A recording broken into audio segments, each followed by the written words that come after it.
Good afternoon. Good afternoon and welcome to another edition of Atlas Information Live.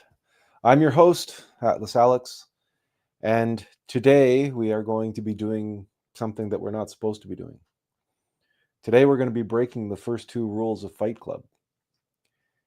And the reason that we're going to be doing this will become apparent as we go through the process of breaking those very rules. But first, I'd like to just take a moment to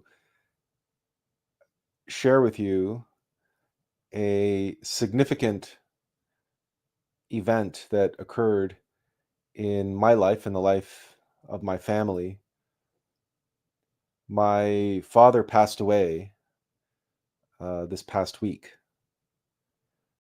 As I mentioned to you last week, he was admitted to hospital, and he was there with a sudden and unexpected condition that was not even among his many conditions.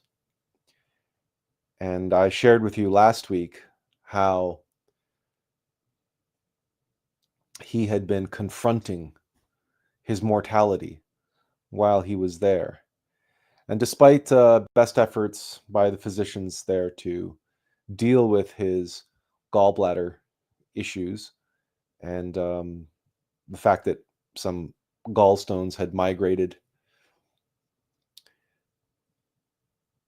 to his bile duct, and they performed a procedure and to be able to remove those. However, the gallbladder itself was severely inflamed, but they could not operate. The chief surgeon was not willing to operate because my father was so weak and with his heart condition and everything else.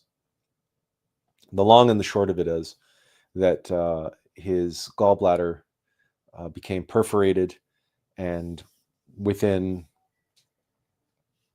a very short period of time, he just went downhill.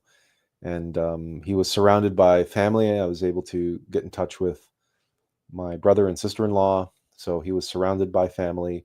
He knew we were all there, and before he finally slipped into a morphine-induced sleep, and we were with him until his heart finally gave out on Wednesday at 7:30 in the morning.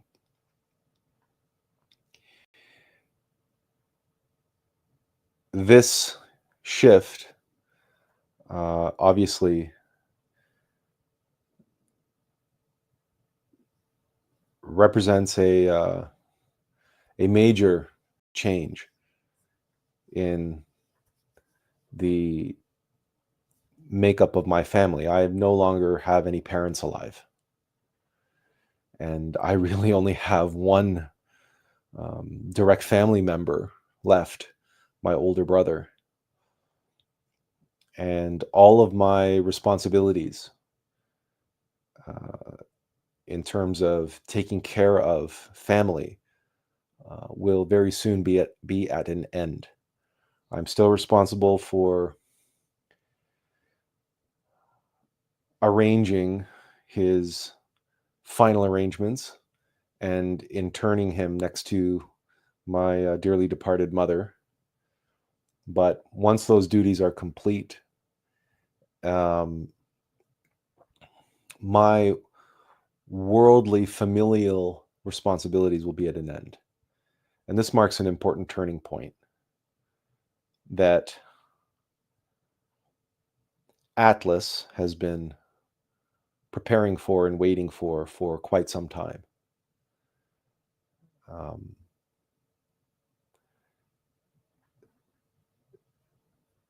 Of course, and something that I have been preparing for since my mother passed away, because I was fairly certain that my father would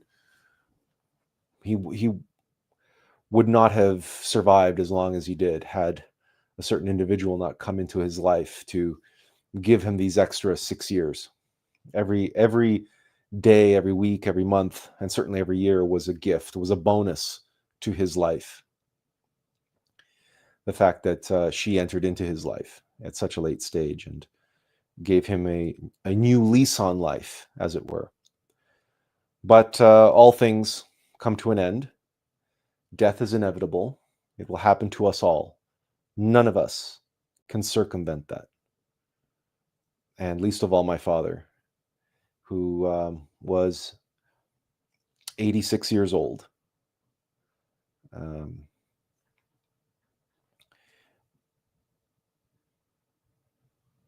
serendipitously, within hours of his passing, a movie showed up. A film showed up for me to watch. And that film was a seminal film for me in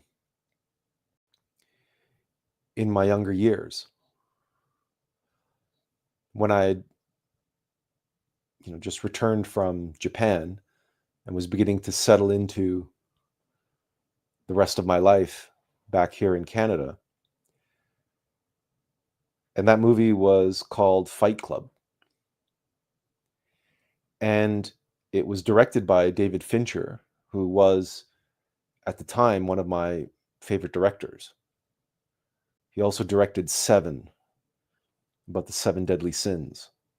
And David Fincher has never been really a blockbuster Hollywood director. He always chooses very dark and poignant themes for his films.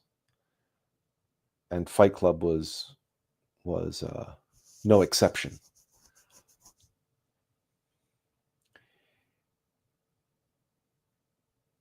And it was just serendipitous that that film showed up again for me to remind me of the fight that I had been engaged in for the last 25 years. Just as that film showed up to warn me, to alert me to the fight that lay ahead. And now that my worldly responsibilities to my family are about to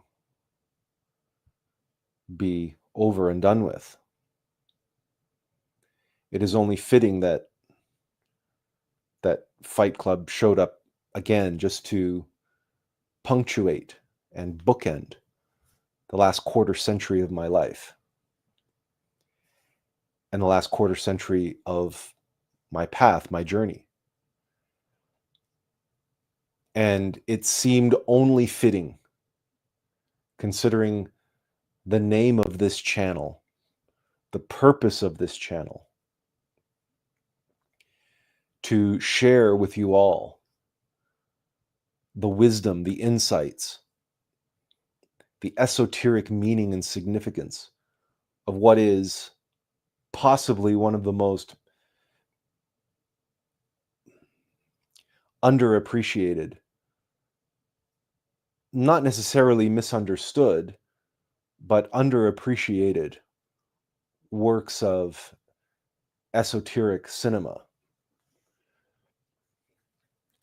And we will get into it, but first, Benjamin Raphael offers his condolences. He says, "I'm so sorry to hear about your dad's passing, sir. Wishing you comfort, peace, and strength as you navigate the days ahead." Thank you, Benjamin. Thank you so much. As I said, I've been preparing for this for quite some time. Psychologically, I was prepared for this 6 years ago when my mom passed, and my father, again, was taking it so badly. He was physically ill, he was depressed, he was not eating, and as I said, he would have gone. He would not have lasted were it not for the fact that someone came into his life, another widower who had likewise lost her husband to cancer a few years before. And she also was alone. She was also Hungarian, but alone. And it was just serendipitous that she was volunteering at the hospice where my mother had passed away. And that hospice had offered outpatient counseling services, if that's the correct terminology, outpatient counseling services for loved ones of the deceased, for family and loved ones of the deceased. They had sort of group therapy sessions, and my father was attending those group therapy sessions because he was in such bereavement and depression and so on. And it just so happened that, during one of those sessions or after one of those sessions, someone went up to him and said, someone volunteers here at the hospice who's also Hungarian, and she's also a widower. Would you like to meet her? And they did. They met, they had coffee, and the rest was history. And that individual, Tunde, it's a rather odd name in English, but it's a type of flower. It's a Hungarian word for type of flower. And Tunde was by his side as he passed away on Wednesday. And she had been with him. She hadn't left his side for however many days that he was in the hospital.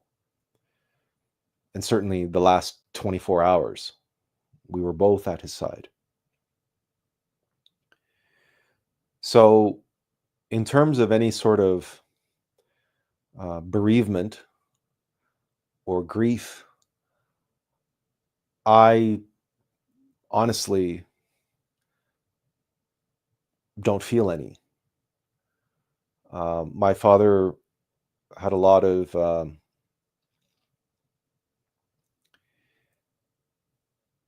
medical issues, and it really was a complication in his life. He had a team of nurses and other caregivers trying to keep him in balance and trying to keep him healthy and so on.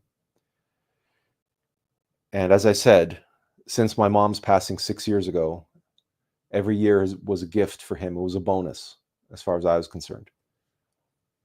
And so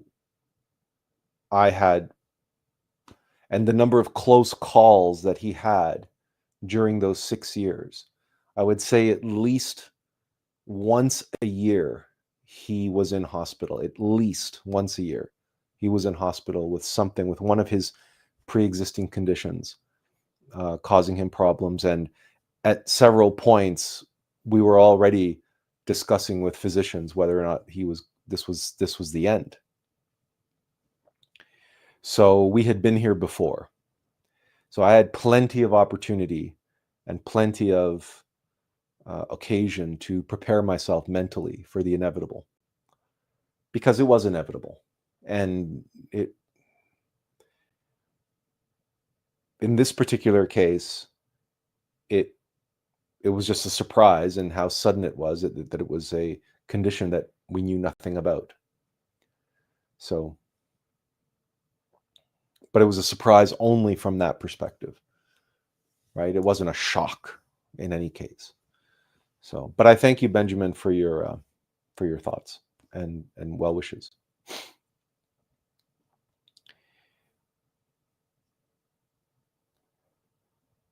And last Sunday, I shared with you one of the insights that my father had on his deathbed when he turned to me and with tears in his eyes, and he said that he was spent, that life had used him up,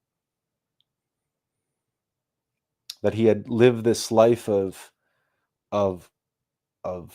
hard work and suffering and stress, and that it had drained him of his life, of his vitality, of his energy, and that he sort of came to this realization on his deathbed with some trepidation, with some regret.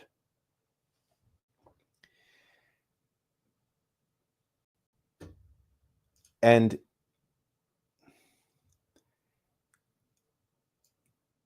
it's not by accident that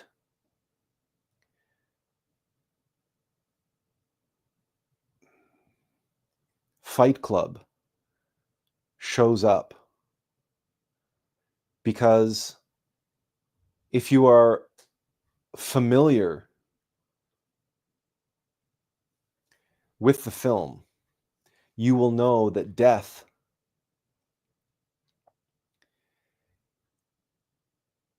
is a prominent theme in the film.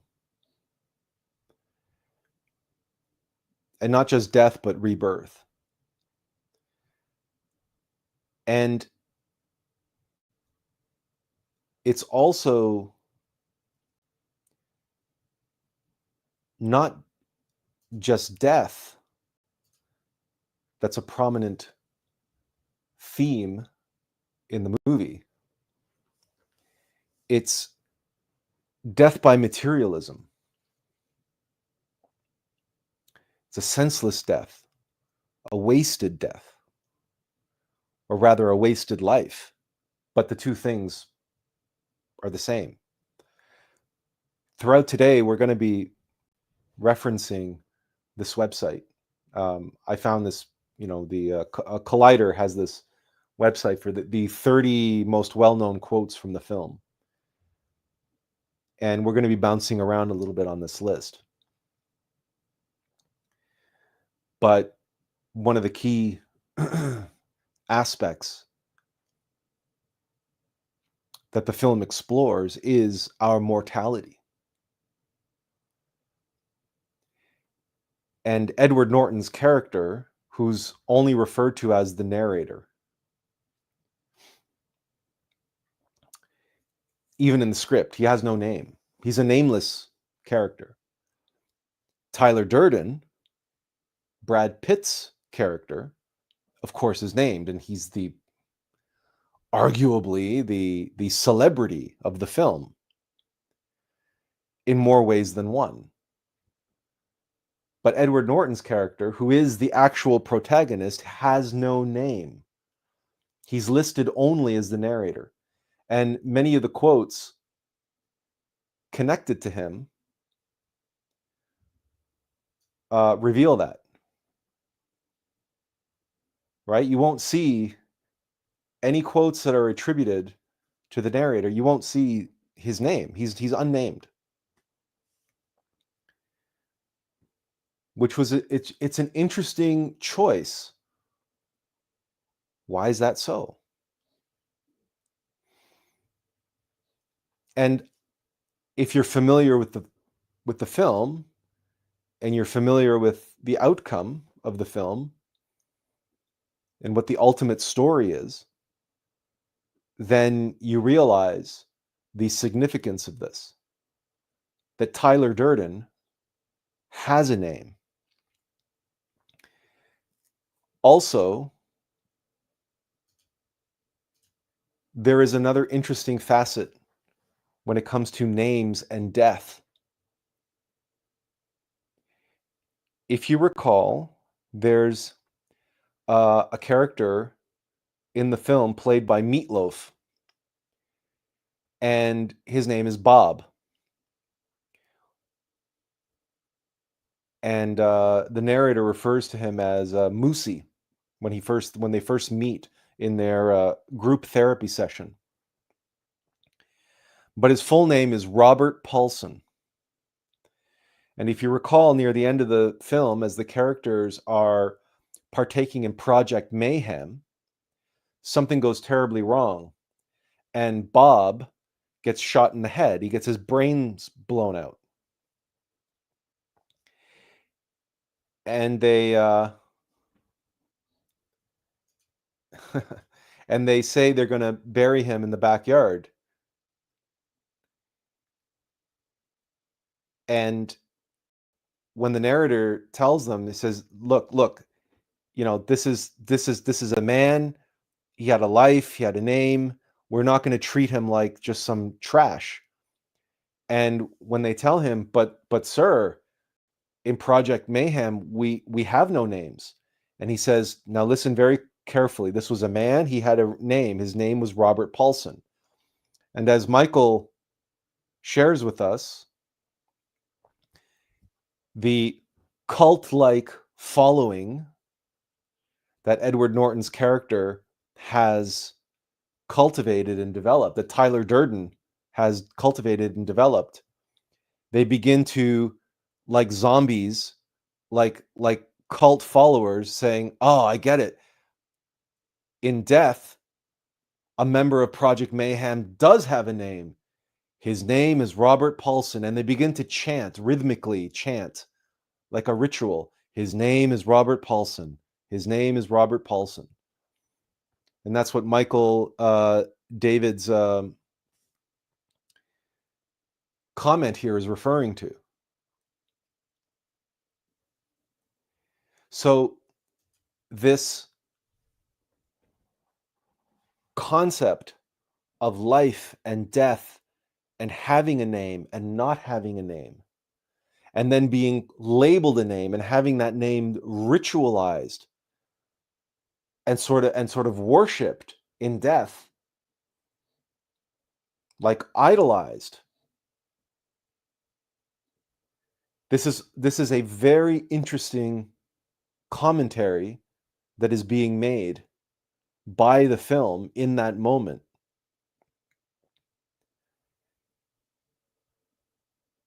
In many ways, in that brief scene, we see a cult of personality and idolatry born out of a cult-like following, where suddenly the narrator, Edward Norton, tries to impress upon him the fact that this was a human being who has passed away. And the cult members, because Project Mayhem is a cult, it is a cult following. It's a cult that Tyler Durden cultivated.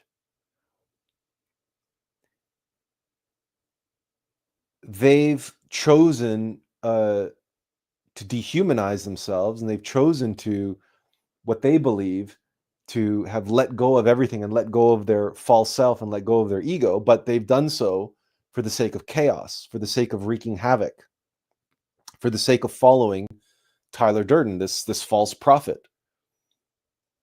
So they've entirely given themselves up to follow the cult leader. And now, at this opportunity to avail themselves to the truth and the reality of death, what do? They begin to ritualize and repeat like a mantra the name, and saying, okay, so a member of Project Mayhem in death has this name, and it's Robert Paulson. This is the title. This is like the title of hero or martyr that we are awarded, that we are given when we give our lives for Project Mayhem. They never actually connect to the human being, to the actual life that was lost, or the actual sacrifice that was made. They are, like all cult members, like all idolaters that are trapped in a cult of personality. All they can do is remain trapped in that cult of personality. It began as a cult to Tyler Durden, and now they're making a transfer to this Robert Paulson. And it is a theme that runs throughout the entire film right from the beginning. When the narrator is talking about being a slave to the IKEA nesting instinct. And there's that wonderful scene where the camera pans across his condominium and we see furniture and accessories and lighting fixtures appearing with their Swedish, IKEA product names and prices, as though we were watching an IKEA catalog come to life and animate before our eyes. And we have Tyler Durden being played by Brad Pitt, who began, actually, his career began as a Calvin Klein underwear model. And there's a scene on the bus where the two of them, Edward Norton and Brad Pitt, are looking at a Calvin Klein underwear ad. And Edward Norton asks Brad Pitt, "Is that what a man looks like?" You see, the film is very postmodern in the sense that it's very self-referential. It's deconstructing modern culture. And it's doing so in part by having the poster boy for unrealistic male body stereotyping, right? Body image and glamour image, and right. So Brad Pitt was voted, I don't know, whatever, that most handsome man in the world and that kind of stuff for I don't know how many years through the 90s and so on. So the film is commenting on, by getting the very poster boy for that from real life to become this antagonist, this personality, this countercultural personality who's speaking out against that, against all of the branding and all of the merchandising and all of the advertising. We have this, this quote: "We are a byproduct of a lifestyle obsession," followed by, "Advertising has us chasing cars and clothes, working jobs we hate so we can buy shit we don't need." This is, on the surface level, present throughout the film, this countercultural, anti-consumer sentiment. But what's important to realize on an esoteric level is that brand names are what people worship. That's what the advertisers has us chasing. The stuff is just a means to an end, and that end is a form of idolatry. The idolatry of a brand. The stuff and the time and the money and the energy that we spend on that stuff is the sacrifice. We become the sacrificial lambs,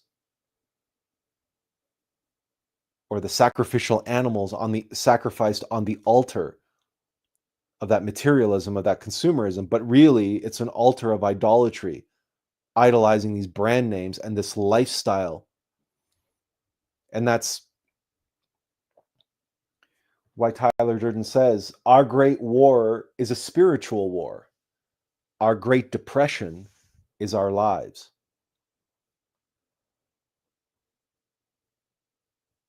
A brand is an identity.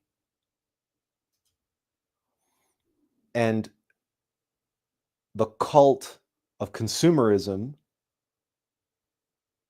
toward identification with an idolization of not just brands, but idols themselves, so-called fandom, so-called celebrity. This is a spiritual war. This is a worship of an outward, non-existent illusion. And it is the sacrifice of oneself for the sake of pursuing that illusion. That is the Great Depression. That is the great spiritual war. And you know that Fight Club is all about identity. The true identity of the narrator, which we never learn. Or do we?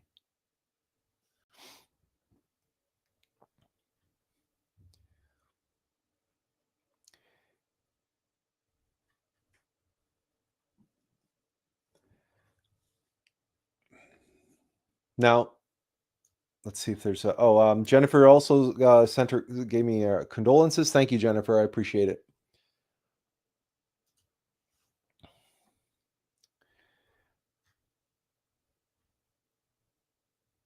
Where is it?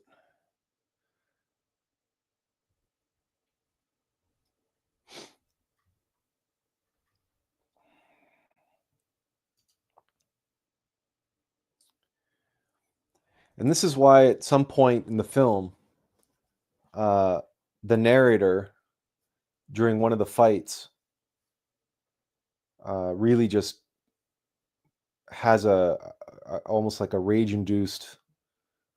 He just takes out all of his anger and his frustration on one of the prettier men in the club. And when the fight is over, Tyler Durden asks him, "Where did you go, psycho boy?" And he says, "I felt like destroying something beautiful."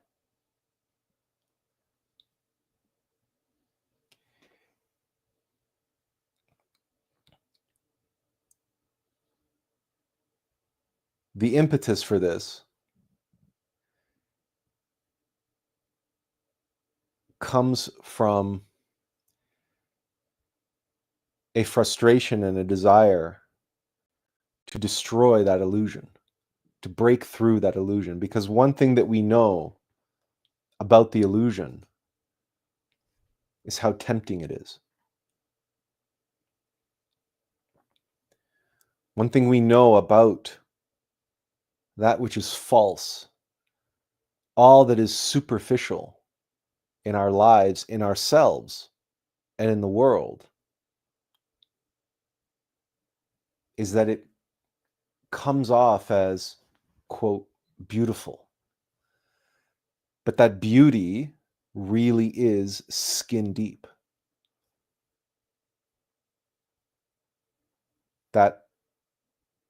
What was that reality TV show about the Kardashians?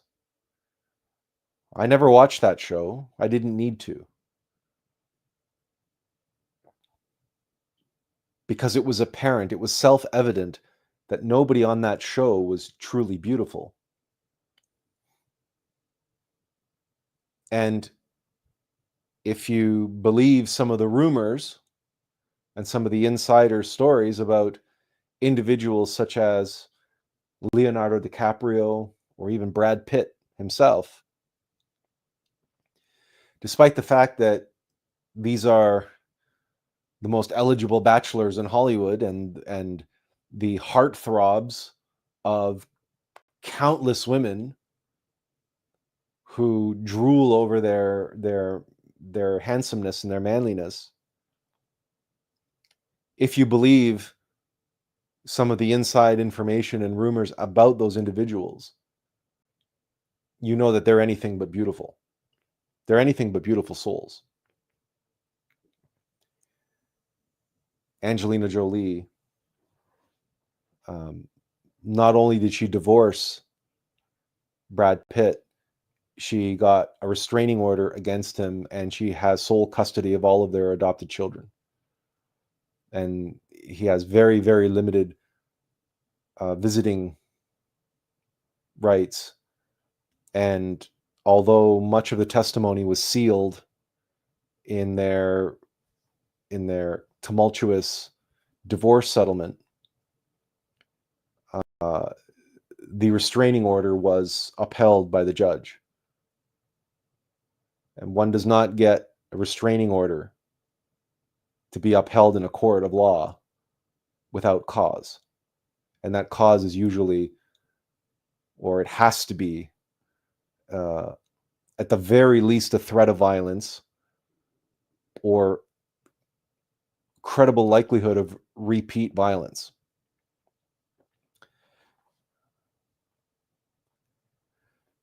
I'm not saying that because I want this to be some sort of dissertation on, celebrity gossip. That's not the point.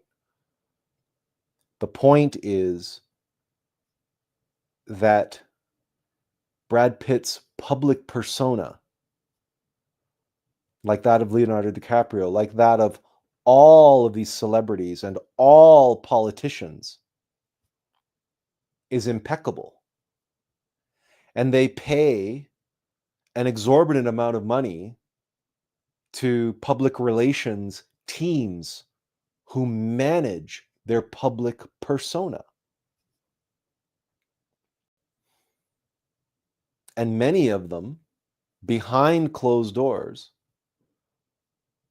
are very, very ugly individuals. And most of us know about the Epstein files, the lists of individuals who went to Epstein Island and what took place there. Files that were promised to be released, information that was promised to be released, but will never be released. Because anonymity is prized and precious, and is more precious to the faker, the superficially beautiful, the superficially upstanding. Their privacy, their anonymity, in other words, their what they're really like,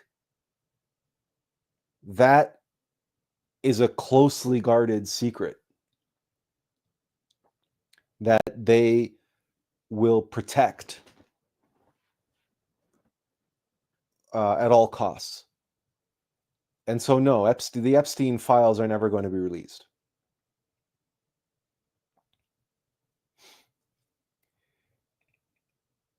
And so you have this aspect of Fight Club where we are challenged to consider identity and projections of identity and ideas about who we are, and constructed selves, the versus who we actually are. And where do these cross over one another?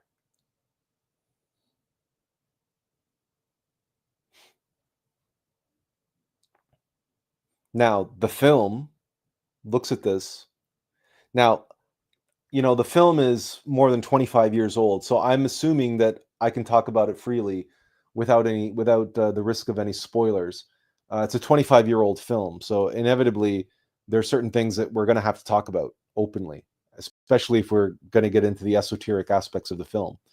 And even though the first two rules of Fight Club is you do not talk about Fight Club we have to talk about Fight Club. And we have to talk about the secret of Fight Club, the great reveal. And it's, it's funny how we have so many scenes in the movie where we have selves and identity, like even here in the background. It's just part of the background, just some graffiti on a wall. But it's like, but that graffiti reads, I like myself. I like myself. I like myself.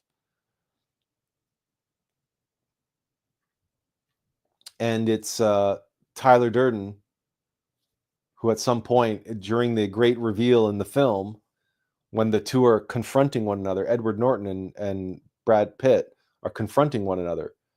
And he says, hey, listen, I didn't create some loser alter ego to make myself feel better. Take some responsibility, he says. He's essentially saying to Edward Norton, I'm a figment of your imagination. Don't blame me for anything. I didn't do anything. You're the one who created me. All right? I'm not the one who created some loser alter ego to make myself feel better.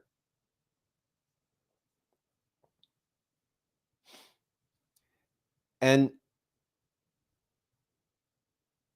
in the context of the film, it's looking at this like schizophrenia, like imaginary friends, like creating a false self that doesn't really exist. Multiple personality disorder, whatever you want to call it. Like that's the external, superficial, exoteric level of the film. But we're not interested in that, right? We're not here to explore schizophrenia and multiple personality disorders and so on and so forth, like that other film, A Beautiful Mind, right, starring Russell Crowe, where he imagined all of these like different characters in his life, right, including a niece and a roommate and a government agent, but they were all just figments of his imagination, right? That's not what Tyler Durden actually is. In the context of the film, that's what he has to be in order for the narrative to work. But Tyler Durden is the voice of truth.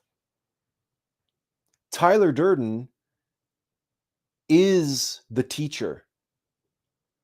Tyler Durden is the one who reveals to Edward Norton, right? Such as like gems like this one. Without pain, without sacrifice, we would have nothing.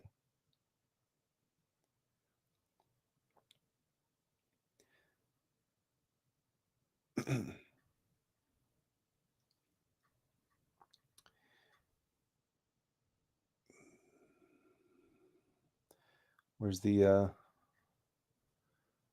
right? He's the one that has gems like this one. You're the all singing, all dancing crap of the world. He's the one that tells us, this is your life and it's ending 1 minute at a time. He's the voice of death. He's the harbinger of death. He's the one that reminds us that we're going to die and that we have to know that, not fear that, but know that one day, someday, you're going to die.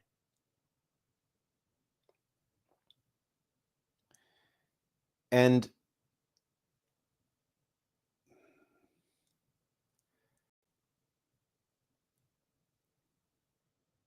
he is everything that the narrator wants to be,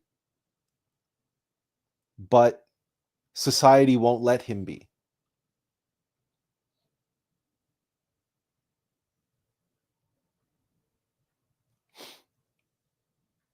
Because Edward Norton is asleep. He's an insomniac. He says when you have insomnia, you're never really asleep and you're never really awake.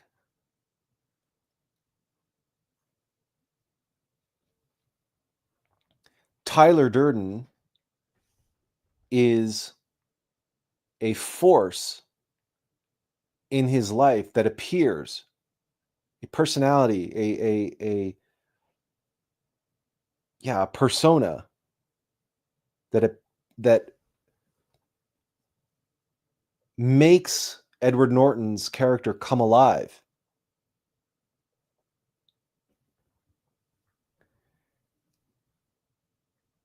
And it's precisely in the Fight Club that happens, where they have their first fight together, and he says, we have to do this again sometime.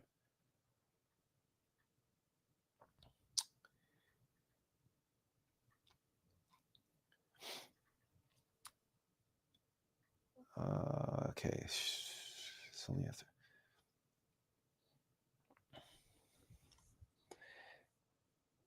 And they come together because Edward Norton's condo gets blown up. If you remember from the film, his condo explodes because he goes off on one of his trips, and he leaves the pilot light goes off on his gas stove, and it fills up his condominium with gas, and then the compressor turns on the refrigerator, and that spark blows up his whole apartment. Later, we learned that there was actually residue of dynamite as well, meaning it wasn't an accident. And we learned from Tyler Durden that he was the one that blew up Edward Norton's apartment. And he's also the one who says it's only after we've lost everything that we're free to do anything.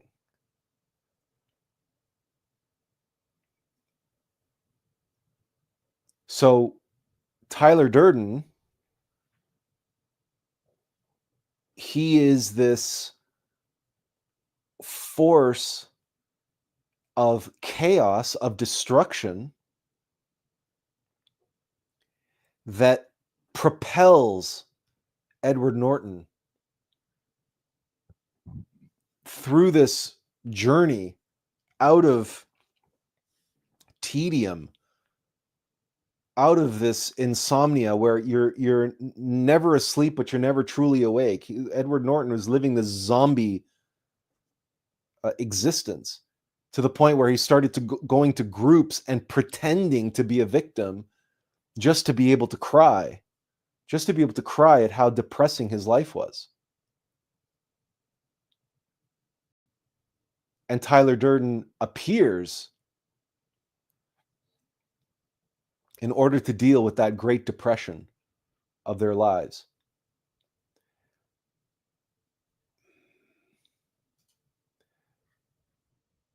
So,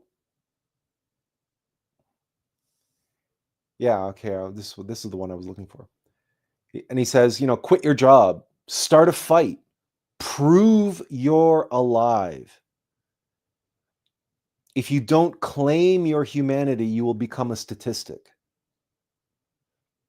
Just another number in a series of numbers. That's not a human being. Just going through the motions. You're just a cog in the machine. So Tyler Durden represents an antidote to that. But that antidote is anarchy. It's chaos, it's destruction. In many ways, it's like the Joker, who is the foil for Batman. This is a very interesting. There are few antagonists in cinema as complex and as nuanced and as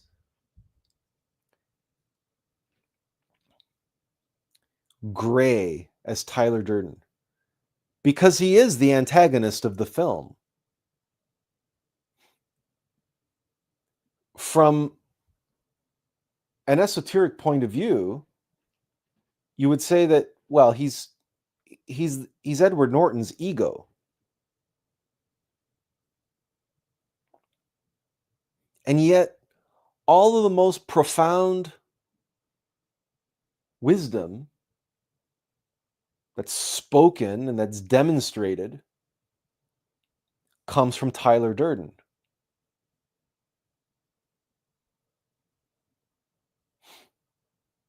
Edward Norton is taken on this heroic journey where he has to face his fears, his anxieties, his mortality. Like the scene in the car when they're all in the car and he says, uh, what what did you want to do before you died? What would you have wanted to do before you died? And Edward Norton says, I don't know. And he says, you have to be able to answer that question. You have to be able to answer that question. What it is that you want to do before you die. What it is that you are here to do before you die. And then he said, and he says, you have to let go. You have to learn to let go. Let the chips fall where they may. And he lets go of the wheel, and the car goes off the road and crashes. And everybody stumbles out of the car, and they say, "Wow, we just had a near-life experience." But this is repeated over and over again thematically through the film, even when Edward Norton still hasn't even met Tyler Durden yet, but he's going to his groups.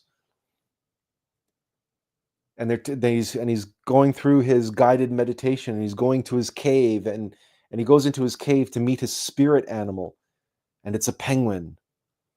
And the penguin says something to him. He says, slide. To truly let it slide, to truly let go, to truly allow, and to go with the flow. To stop being afraid and stop trying to control everything.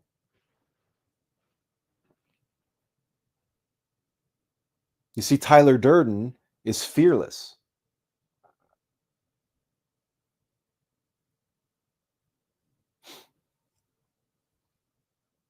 But he's also chaotic. He's also unreliable. He's exciting, he's exhilarating. He takes Edward Norton to places that he would never go. And we have these many, many clues dropped throughout the film, right? We know, is Tyler my bad dream or am I Tyler's? Which gets into these existential questions and notions about the ego and about ourself. Are we dreaming the ego, or is the ego dreaming us? But this is what establishes the antagonistic relationship between Edward Norton and Brad Pitt.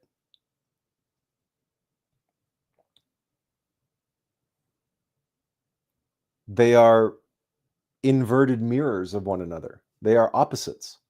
And yet they are together for the entire film, and they are cooperating in large part.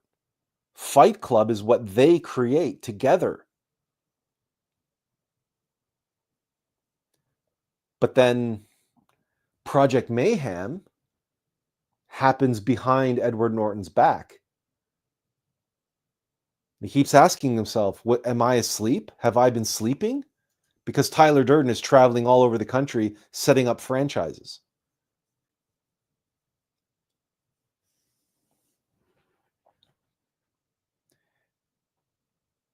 Right? And Edward Norton asks himself, if you wake up at a different time in a different place, could you wake up as a different person?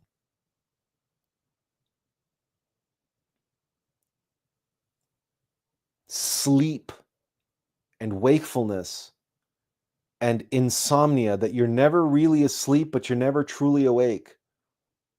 Sleepwalking, narcolepsy, and waking up as a different person. These themes are this movie is absolutely saturated with these questions and these themes at all times and at all points. The true identity of its characters is being subverted at every point. And bundled up in that is death. And not just death, but rebirth. The narrator says, every evening I died, and every evening I was born again, resurrected.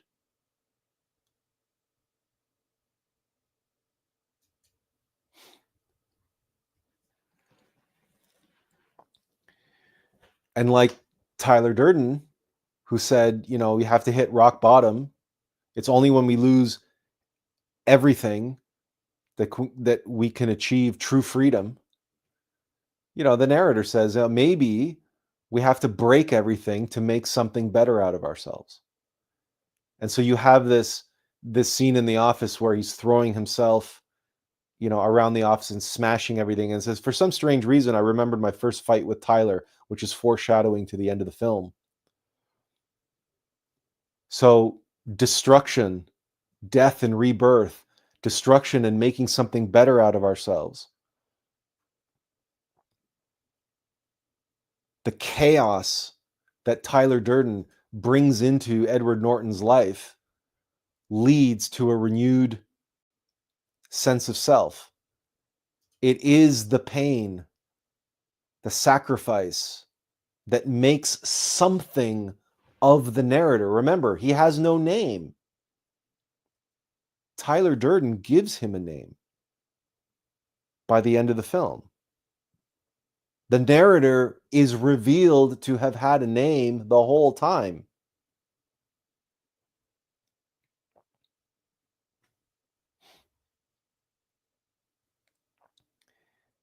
But only after he puts a gun to his head and pulls the trigger.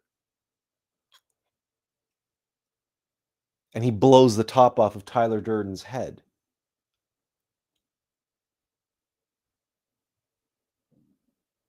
It is only through ego death that Edward Norton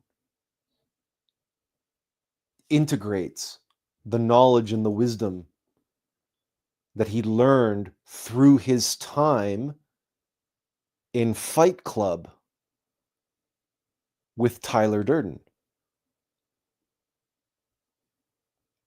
It is only through him being dragged, kicking and screaming, into the Cult of Personality and Project Mayhem and all that death and destruction that he is able to die and be born again with the wisdom and the knowledge and the experience that he gained by going on that journey.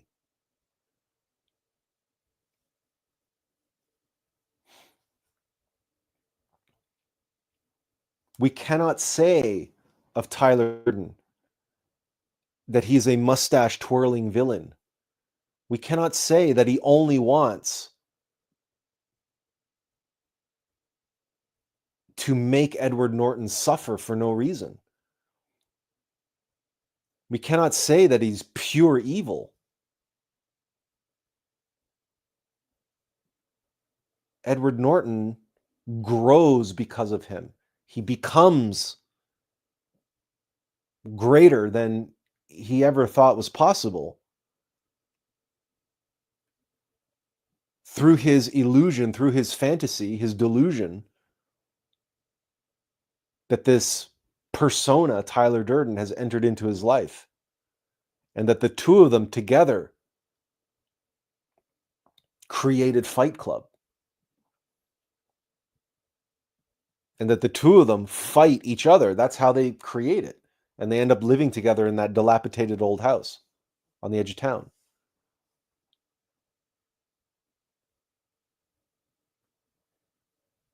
And yet, Tyler Durden is the antagonist. And Edward Norton must put a gun to his head.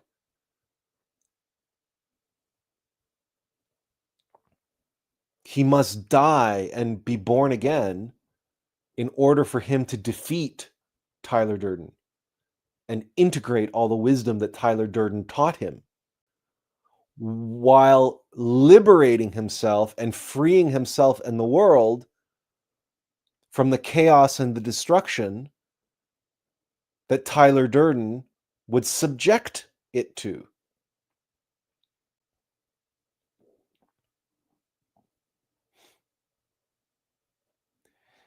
A club is a brotherhood, is a fraternity. When many become one, that's what a club is. It's an organization, it's a fraternity, it's many individuals coming together to form one thing.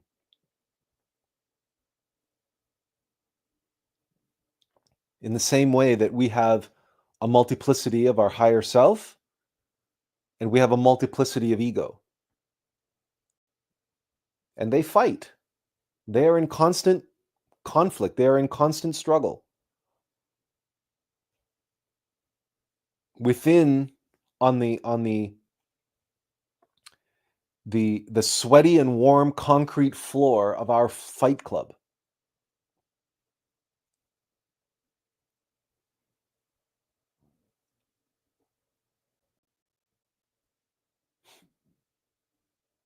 But that fight club wouldn't exist without our own individual Tyler Durden.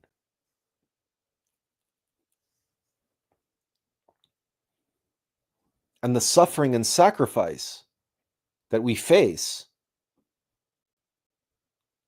the pain, is because of him. Like the chemical burn. This is the scene when he puts the oh gosh, I can't even remember what the chemical is, but he puts the chemical on his hand. He says, "This is a chemical burn. It's going to burn more than anything you've ever felt in your life. You can either make it worse by pouring water on it, or you can pour vinegar on it, neutralize the burn." But that's where, without pain, without sacrifice, we would be nothing.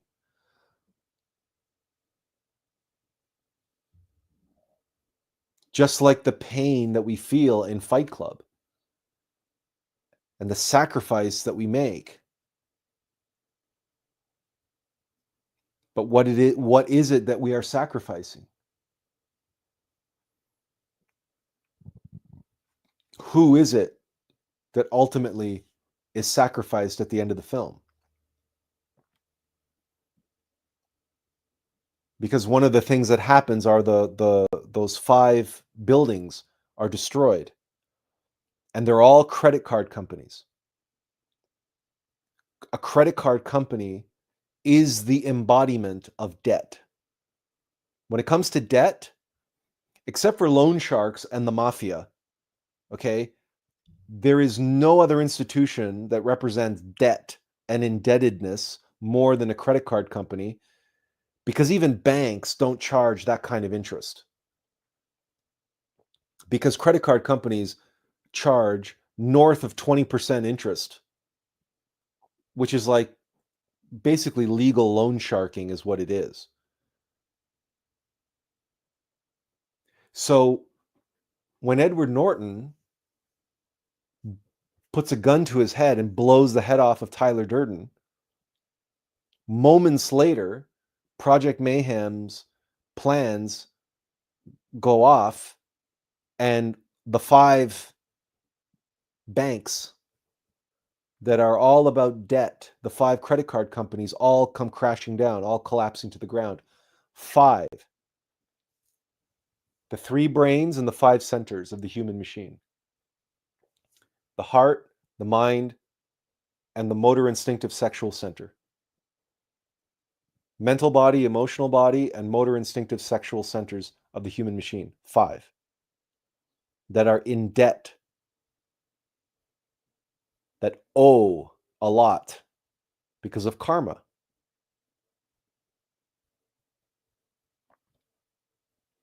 And when we eliminate the ego,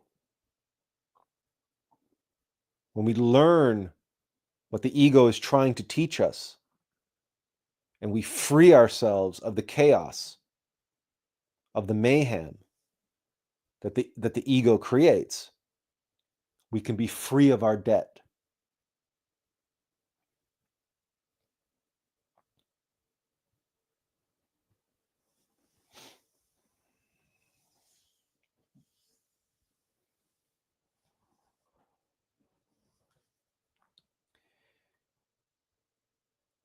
what Fight Club shows us with the relationship between the narrator and Tyler Durden is this love-hate relationship that we have with ego.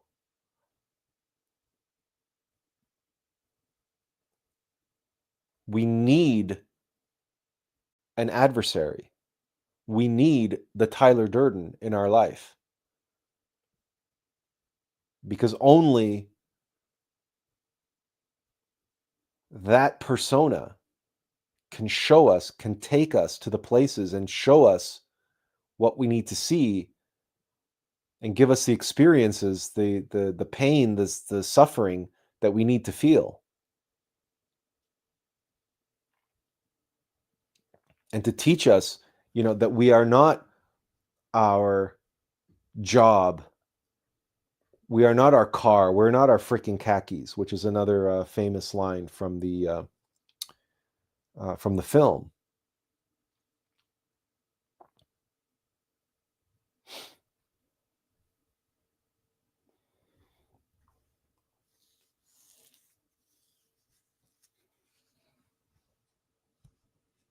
But once we have learned what we have learned,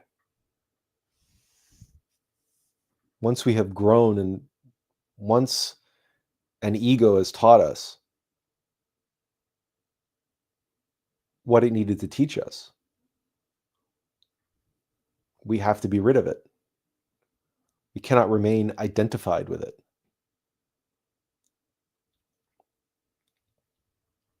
Because that ego will have a kind of perfection in its own construct that if we remain identified and attached to that personality, to that false self, we will pursue perfection through it. And that's why we end up with quotes like this one. When Tyler Durden says, "I say never be complete. Stop being perfect. I say let's evolve. Let the chips fall where they may."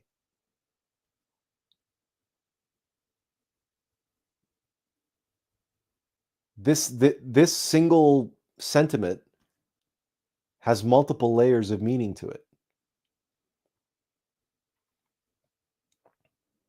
Because on the one hand, he's saying, let's stop trying to be perfect the way the world defines perfection, with the perfect car and the perfect house and the perfect wife and the perfect career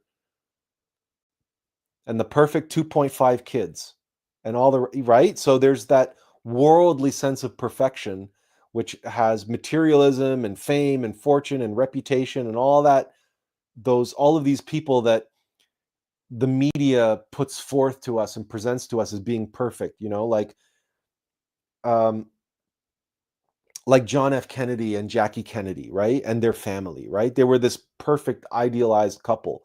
Or Prince Charles and Lady Diana and their children, right? This seemingly made out by the media to be this perfect, fairy tale couple.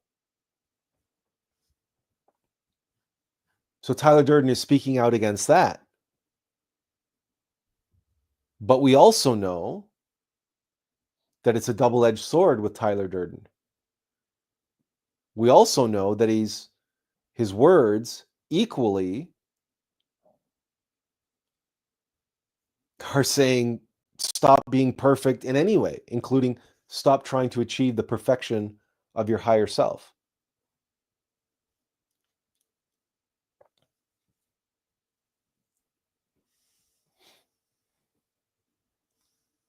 So it's what is the Fight Club is, if you only try to interpret it with your intellect, you'll get caught up in the binary duality of yes or no, black or white. Tyler Durden is good, Tyler Durden is evil. He's a protagonist, he's an antagonist. He's right. You'll get stuck in that. But he's both and he's neither. He is what he is. And he is what the narrator needs.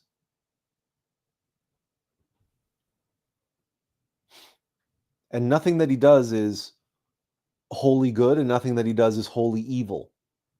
In that context, in the context of the spiritual war that Edward Norton is trapped in, because Tyler Durden is the force that allows him to undertake the journey of losing everything to be free to do anything.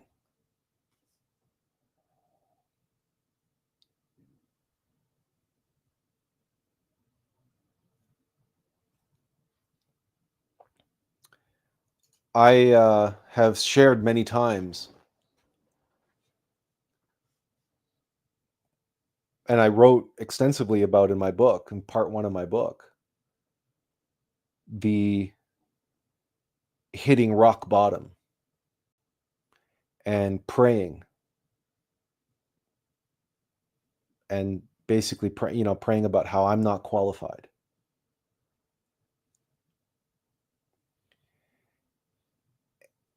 I'm not qualified to live this life. I'm not qualified to do this work that I came here to do. Why? Because I was trying to do it. And it was the demon, my own demon, that I faced, my own Tyler Durden, who, likewise, just like the narrator, would lose consciousness. He would become Tyler Durden for a while, but not have any memory of it. Was I asleep? He asks in the film. Was I dreaming? Was I asleep? You could play a drinking game with your friends with that question. Was I asleep? Every time the narrator says, "Was I asleep?" Take a drink. You and your friends will be completely smashed by the end of the movie, because wakefulness and sleep are such a thread through the movie. But for me, when I have a seizure, I go away. I go away. The demon is in complete control, and I have no memory afterwards.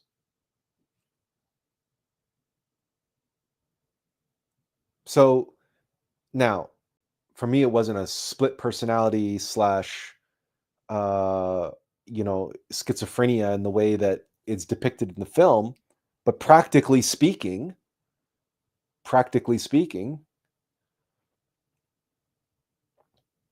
and practically speaking, with my, mercurial personality and flying off the handle and this and that. Like, we've all had those moments where we do something and then moments later we say, what the hell possessed me to do that? We all have a Tyler Durden inside of us. It's called the adversary. It's our individual shaitan, our false self. And at times, it might be something that we are proud of, that we feel self-righteous about.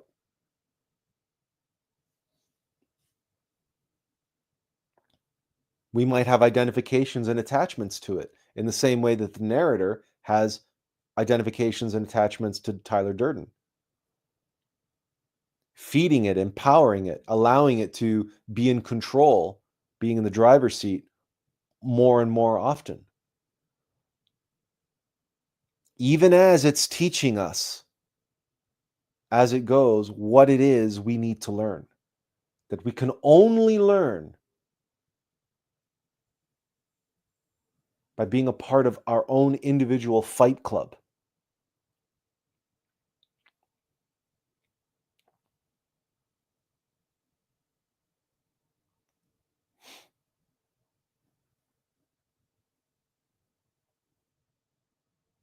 This film, for me, before I had actually developed epilepsy and seizures, this film appeared in my life. And I watched it over and over and over. I can't even tell you how many times I watched it.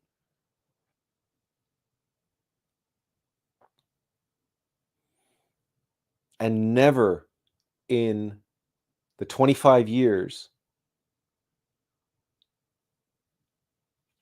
that since the film has been out, 26 years since the film has been out, that I ever actually make the connection between Tyler Durden and my own demon until this week.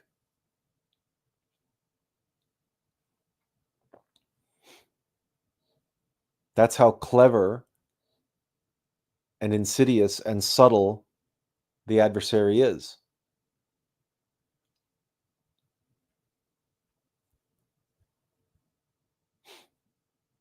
But if you want to know,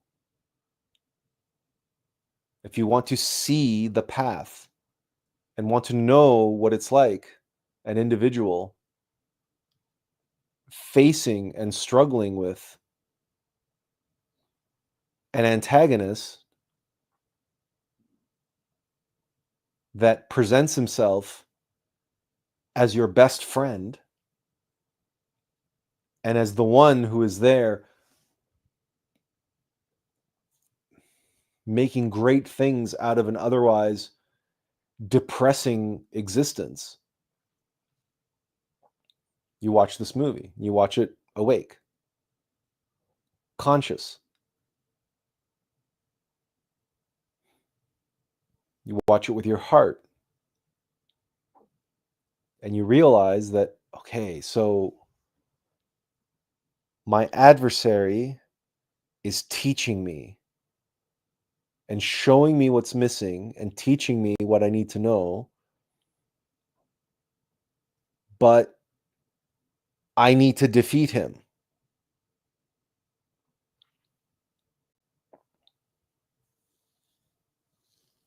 I can't let him run rampant. If I'm not careful, he's going to completely take me over.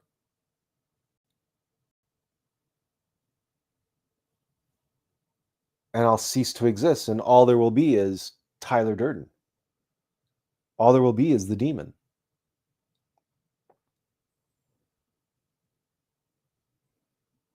So now you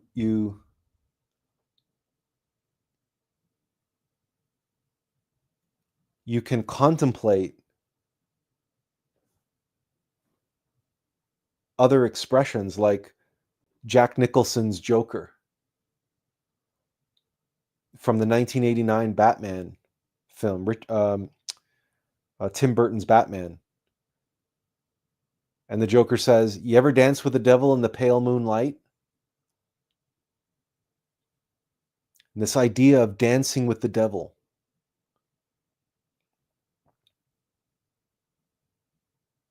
Because fighting, right? Two men fighting it's like dancing, especially when they get up off the floor, when the fight is done, they get up off the floor and they give each other a hug.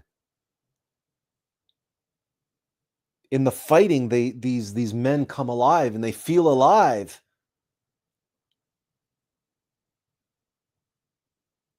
In the same way that Edward Norton, the narrator, comes alive. His entire life, it's like getting oh gosh, the electric shocks on you get a defibrillator. It's like getting a defibrillator shocked to your system with a defibrillator. That's what Tyler Durden does to Edward Norton's life. That's what happened to me when I suddenly had to face adult onset epilepsy.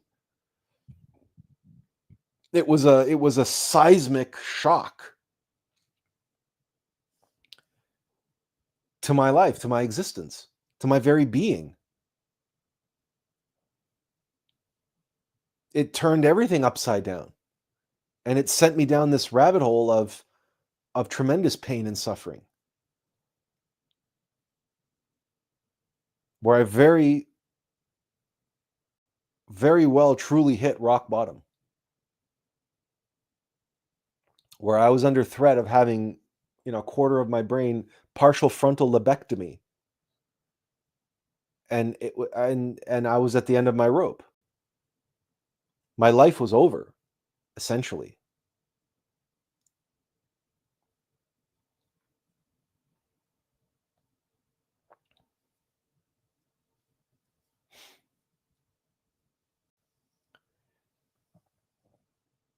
There's another aspect of the film that I haven't mentioned yet, and that is the character of Marla.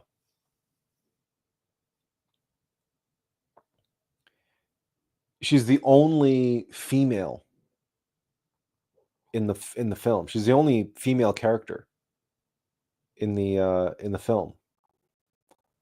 And at first, she represents this thorn in the side of the narrator because she's a faker like him. She's a faker. She comes into the support groups, and her very presence disrupts his ability to cry. He says, I can't cry if there's another faker in the room. So I need this. I need these groups. I need my ability to cry. I can't sleep if I can't cry.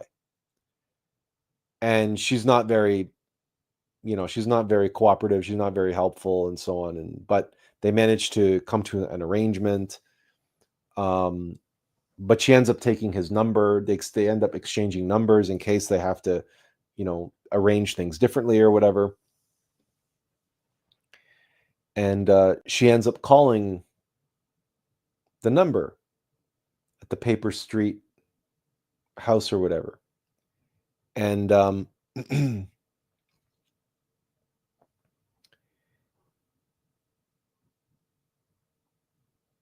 a turn of events, he kind of puts the receiver down without hanging up because she's taken drugs and, she's possibly is going to die from a drug overdose, and she's just yammering on. And he's like, okay, well, I'm not going to listen to this. And he puts it down. But then Tyler Durden walks by and he sees that the phone's off the hook, and he picks it up and he starts listening to her. And so Tyler Durden ends up going over to her place. So we end up with a very interesting aspect of the film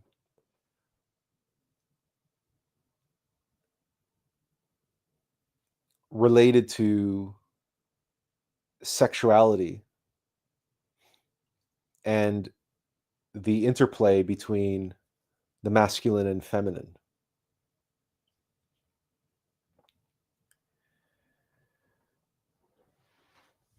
Again, this is another situation where Tyler Durden, his relationship with Marla is very different than that of the narrators. With Edward Norton doesn't like her, and he doesn't like having her around. She's a thorn in his side. She's like the itch you can't scratch. But for Tyler Durden, she is an amusement park ride. She's an anomaly. She's a phenomenon. And for Marla, her existence is that of being bounced back and forth between this Dr. Jekyll and Mr. Hyde.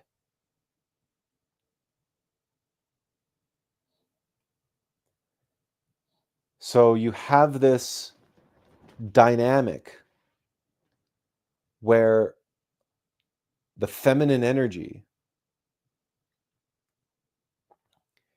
is drawn to the bad boy, the Tyler Durden, and one of the tropes in the film is that they're constantly having sex, and wild animal sex.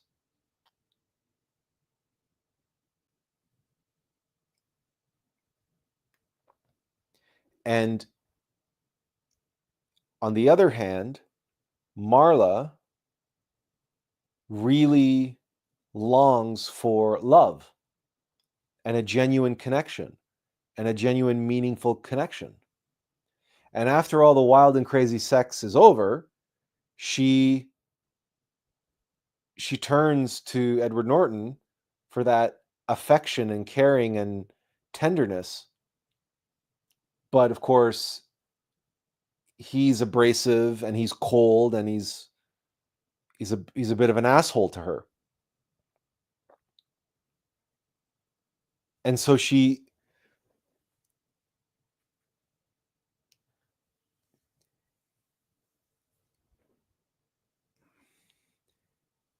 ultimately is left very unsatisfied. But she keeps coming back, like women often do, to the bad boy, because in one sense,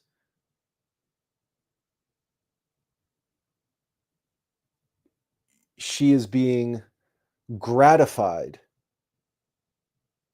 She's being satisfied physically, hedonistically, animalistically. The divine feminine energy is flowing negatively through the ego. But that ego is attractive, and he's funny, and he's exciting.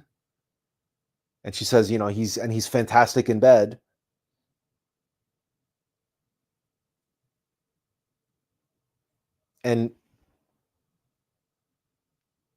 But that divine feminine energy longs for something more. She longs for a deep connection with the true self, which is the narrator, which is Edward Norton.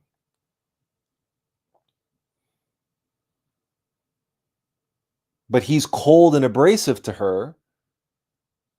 Why? Because he's spent. He's used her. He was asleep. He's asleep.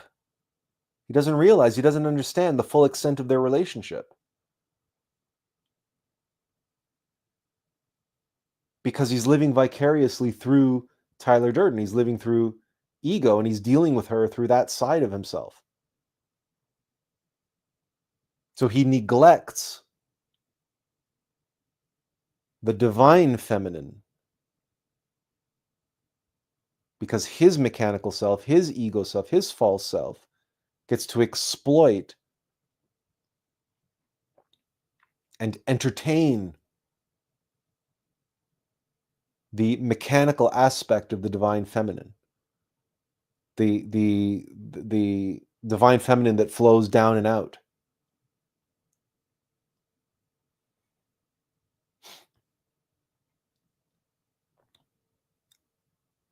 And how these two men, how these two male personas, these different identities treat Marla, and what happens in the end of the story.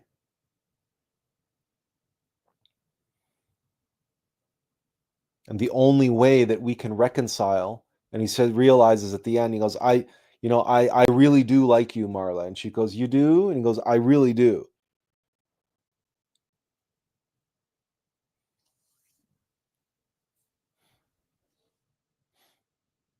But only after he said to Tyler Durden, my eyes are wide open, and he's put a gun to his head, and he's blown a hole in the top of Tyler Durden's head.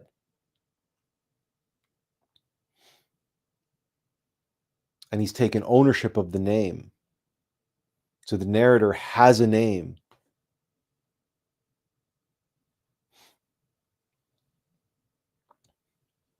And from a Jungian perspective, right, he's eliminated the shadow, but he's integrated. He's integrated the shadow. He's integrated all the knowledge and the wisdom that the shadow was there to teach him. He's integrated all of that. Now he can be rid of the shadow. And as a result, his relationship with the divine feminine is healed. It's no longer this schizophrenic relationship. And it's no longer this question of exploitation or expulsion. Like avoiding the intimacy while exploiting the intimacy, if you know what I mean. Right? Exploiting the physical pleasure aspects of the intimacy, but avoiding real emotional intimacy.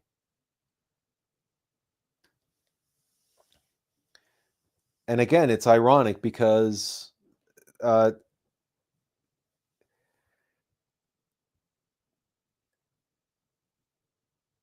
Tyler Durden is hypocritical in that sense. Because he's all against materialism. He hates materialism and superficiality of society. But when it comes to sexuality, that's all he wants. It's just the superficial. What he says, it's what's the term he used? It's sport fucking, he says. It's not making love. It's sport fucking. So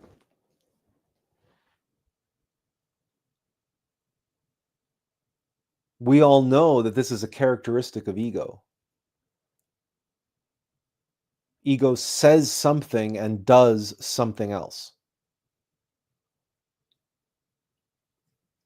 And what the character of Marla allows the film to do is reveal this aspect.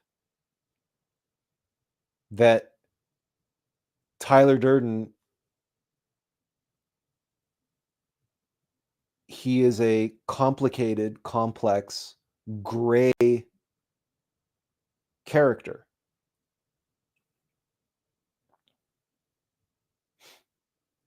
Not black and white. And the narrative of the film layers all of these different aspects across one another like a weave, or like plywood, where you have different layers going in different directions. And like plywood or any engineered wood that is structured that way, where the grain of the different layers of wood are going in different directions, you end up with a structure that is so solid but multifaceted in that construction. And it allows us to, it allows our consciousness to penetrate into the narrative on those different levels and see the different levels playing out simultaneously in different ways. So Tyler Durden seems to be this fountain of wisdom and philosophical truths and so on and so forth about materialism and pretending and all that superficiality.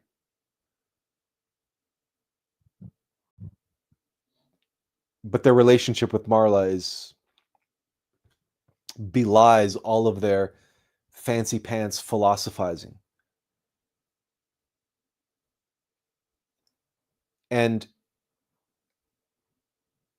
if we are honest with ourselves and we look within our own selves and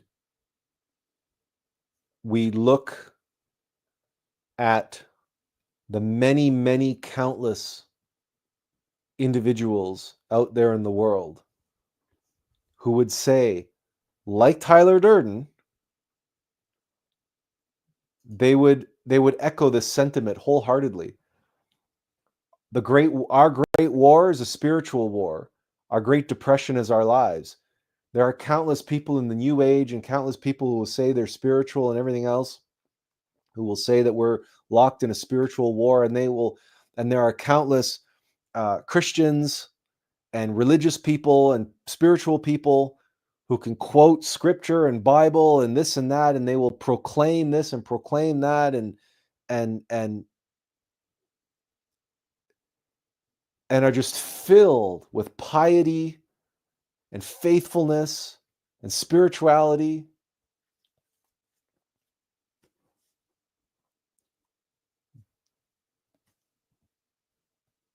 But many of them fornicate on a regular basis. Fornicate, masturbate, watch pornography, and engage in all manner of sexual degeneration on a regular basis.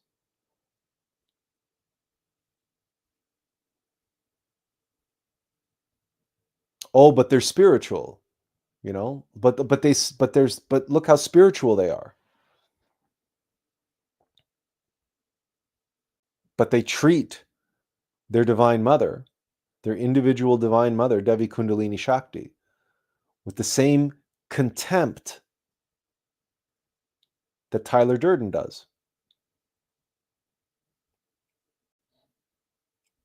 They use her, their own individual divine mother, for sport fucking.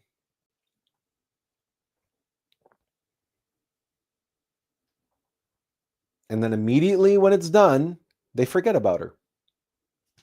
And they just want her out of sight, out of mind. Get the hell out of here, Marla. What are you still doing here? Watch the movie. Watch the dynamic between Tyler Durden and Edward Norton and Marla.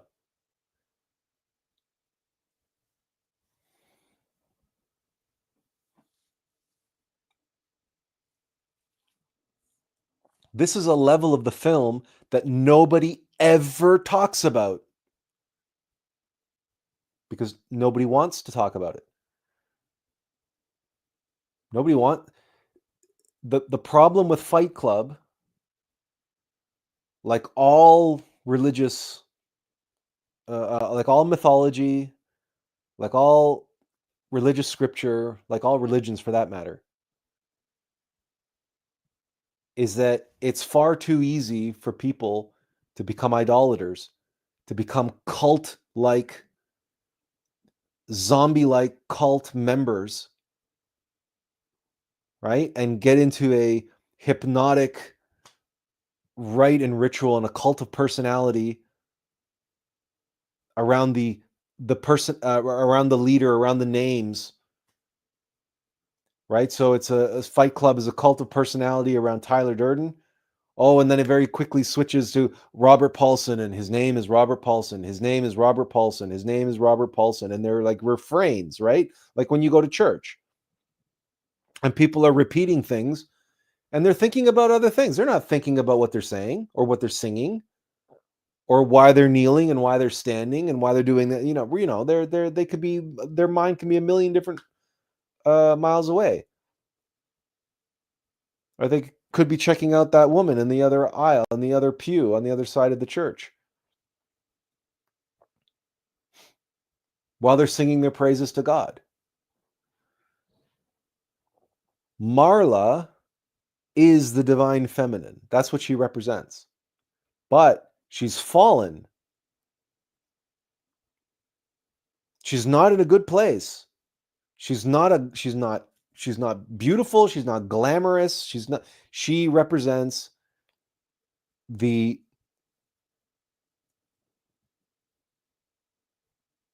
forgotten divine feminine, the neglected divine feminine force.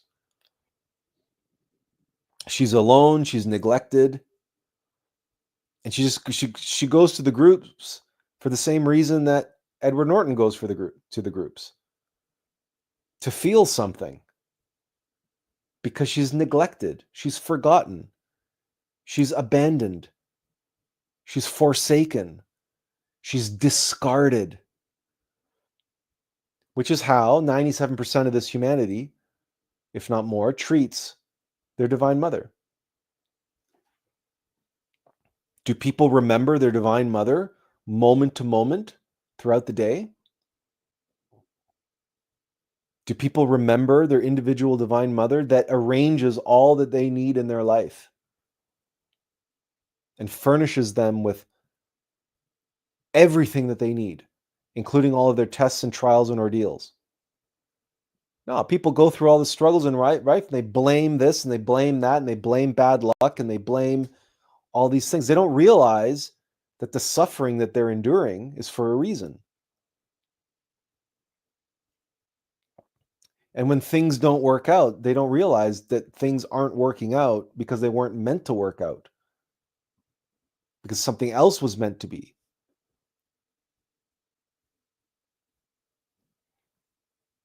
And the only time when they seem to be remotely interested in the feminine force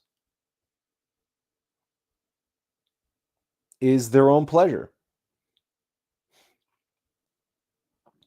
Fornicating. And I don't just mean physically, but fornicating mentally and fornicating emotionally and fornicating through gluttony,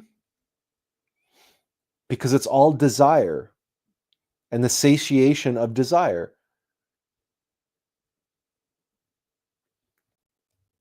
Because lust is desire. And fornicating and orgasm is just satiating desire in the sexual center. But satiating desire in the mental center, the emotional center, through gluttony, through laziness,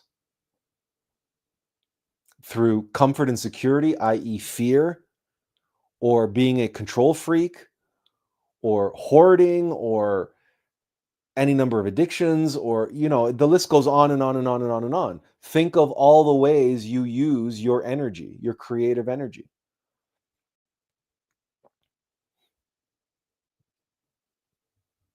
Because all of those egos, pride, greed, envy,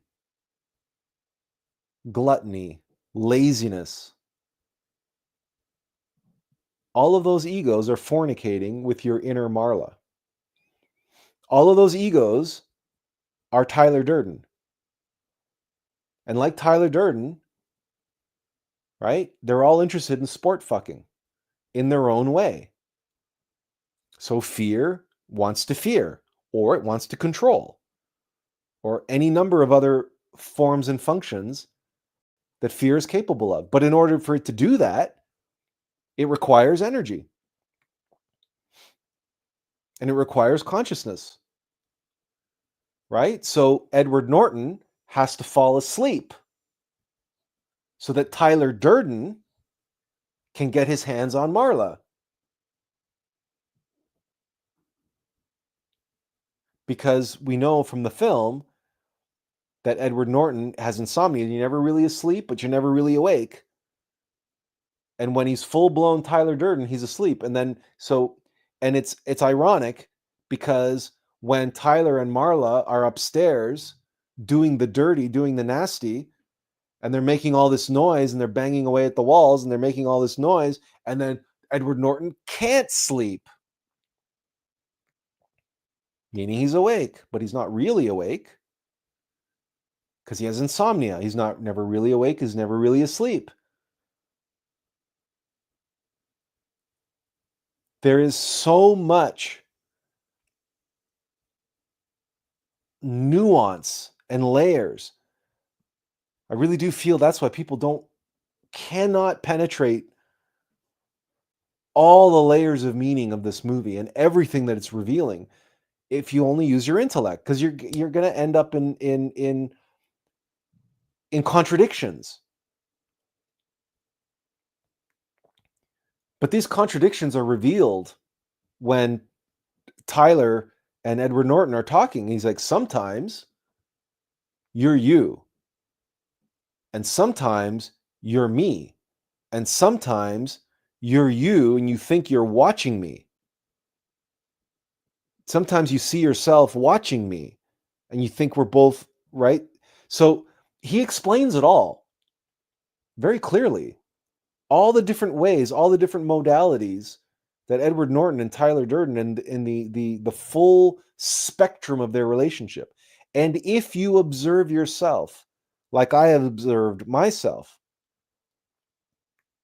Now, you might not suffer from epilepsy or epileptic seizures or any type of autism spectrum disorder, but you have been possessed by fear or by anger or by lust.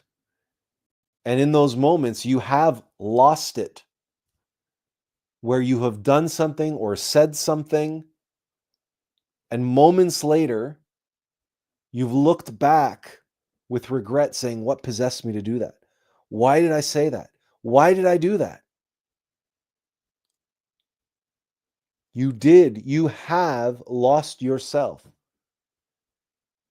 You weren't asleep. You still had some cognition of what it is you were saying or you were doing, and yet you weren't altogether there. You lost it. You lost yourself in that anger or in that fear or in the pride or in the greed or in the envy or whatever it was that was taking you over in that moment. And sometimes, if you're observing yourself, you can observe yourself and watch yourself being taken over. And it's like Edward Norton watching Tyler Durden. And they're both there in the same room, in the same fight club. And Brad Pitt's character, he lays it all out in the climax of the film, in the great reveal. And he explains it step by step. Sometimes you're me. Sometimes you're you. And sometimes you imagine yourself watching me. And all it takes is to meditate on that for yourself and saying, oh shit. Sometimes we say, I'm angry. I'm so angry. That's sometimes you're me. That's sometimes you're Tyler Durden. And sometimes you're you going, oh, what possessed me to do that? What possessed me to say that? Why did I, throw the water in their face, or, why did I smash this thing, or what, and then sometimes you're in the middle of it and you can sit there, watch yourself mowing down a complete bag of Doritos, an entire bag of Doritos. And you can sit there watching yourself do it mechanically. You can watch the gluttony in action, and you can even be thinking to yourself, why am I doing this? Why can't I stop eating these Doritos? Right? So it's too easy for people to dismiss Fight Club as about schizophrenia and multiple personality disorders and mental illness. No, that is not what the movie is about. That is only the vehicle, the exoteric, superficial story that reveals the metaphysical, scientific reality of human psychology, yours and mine. I just experienced a more intense, a more severe manifestation of that, whereby I can literally go away, and what remains is the demon. That's a seizure. I can experience that on a level that is very similar to what's being experienced in the movie. And my demon will behave without my cognition, without my presence. I'm not here. I go someplace else.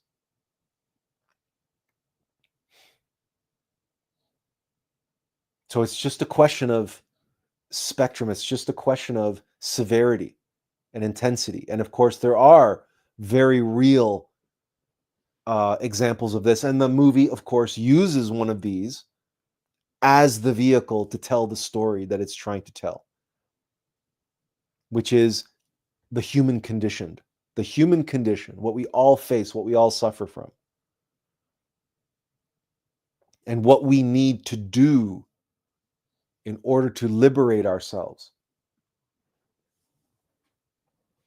and the complex relationship that we have with that adversary, that amalgamation of what we call the ego or the false self, our individual shaitan, which is an amalgamation of all of our many egos, right? But we can call it our individual Tyler Durden, that is teaching us, that is showing us and teaching us, but he is also exploiting us. And he is also a hypocrite.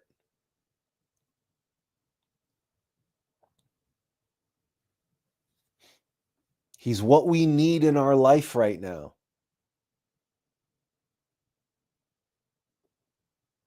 And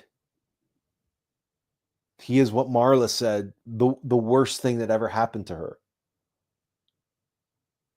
which speaks unbelievable volumes as to the love and the sacrifice that is made by our individual Divine Mother for our sake.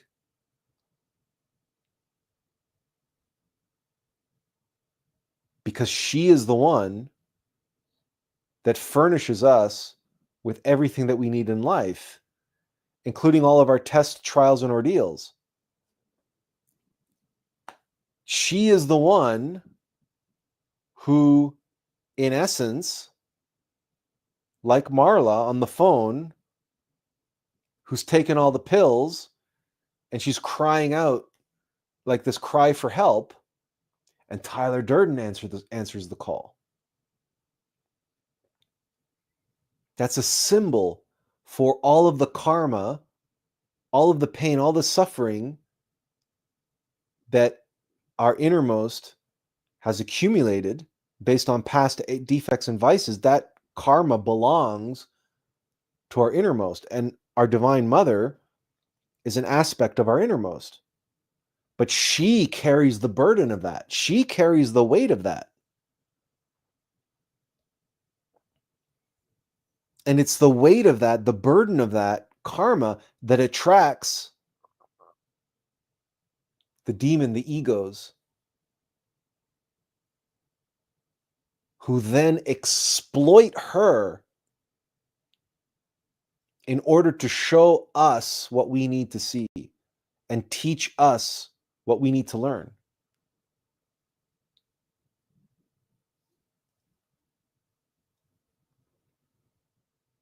This is why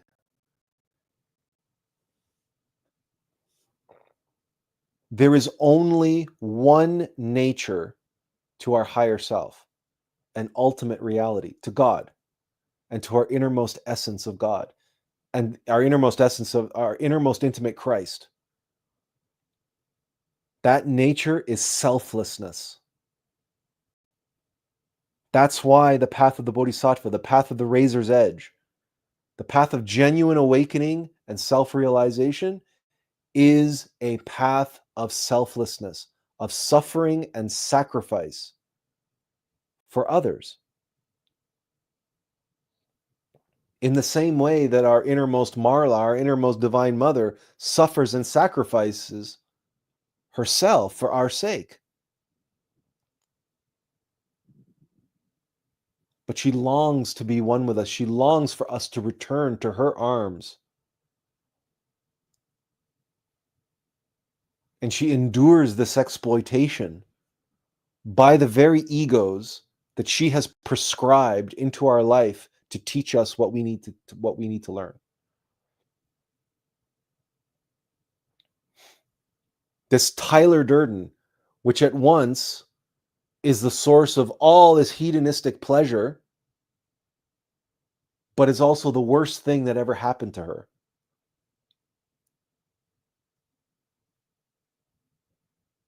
The profundity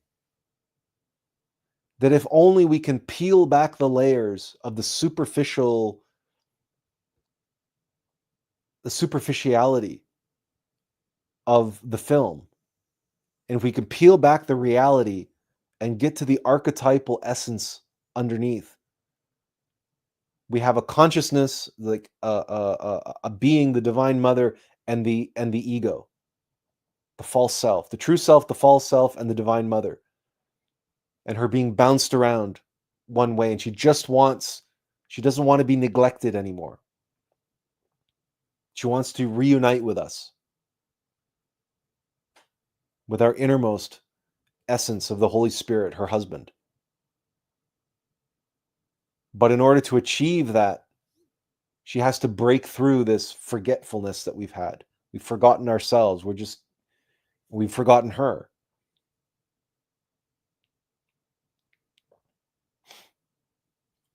And there are so many different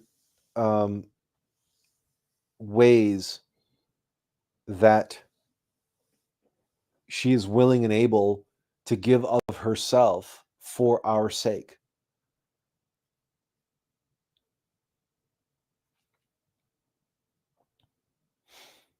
And that's one of the reasons why we in Gnosticism, especially, we always emphasize the remembering the Divine Mother, remembering our individual Divine Mother, because without her we would be truly lost, and that we should never, shake our fist at the fates, at our bad luck, and this bad thing happening or that bad thing happening. No, it's a gift. Painful, sure. Difficult, absolutely. The obstacles we face, for certain. But what doesn't kill you makes you stronger. And Fight Club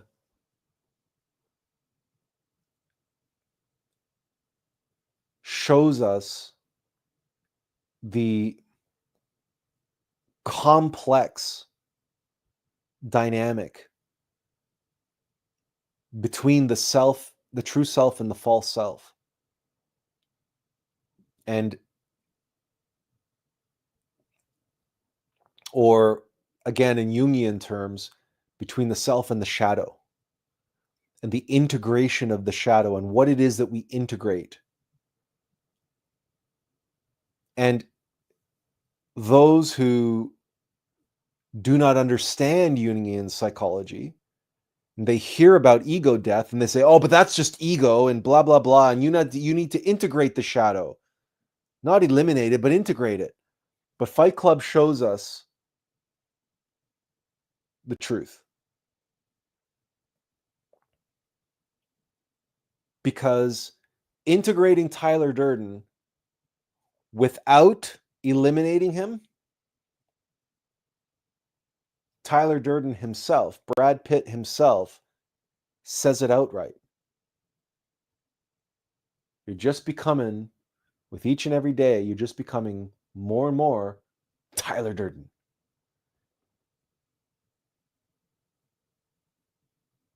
We cannot integrate the shadow while the shadow exists.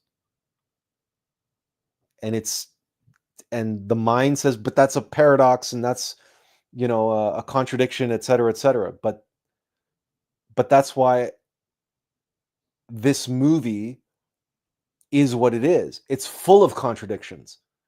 It's not for the intellect. It needs to be comprehended. To be able to hold opposites as true simultaneously.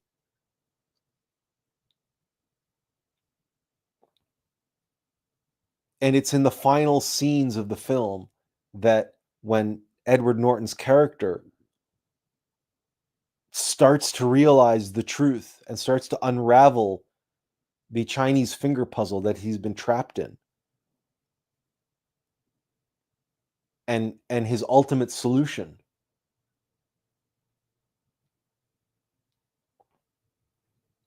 And that when he finally figures it out, then all those bank buildings collapse because the debt has been erased and we can start from scratch. You can truly be born again. One united, the masculine and feminine. And now the ego, the adversary, Tyler Durden, is out of the picture. He's been eliminated. But all of his wisdom and all of his philosophy and all of his courage and all of his positive aspects have been integrated.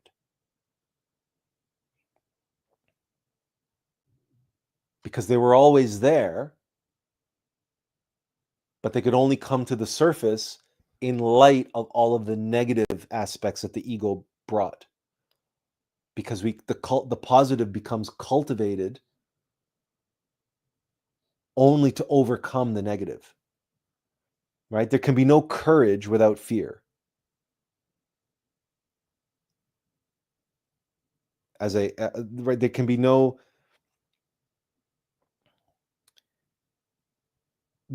temperance without violence, without anger and aggravation and frustration. There can be no temperance.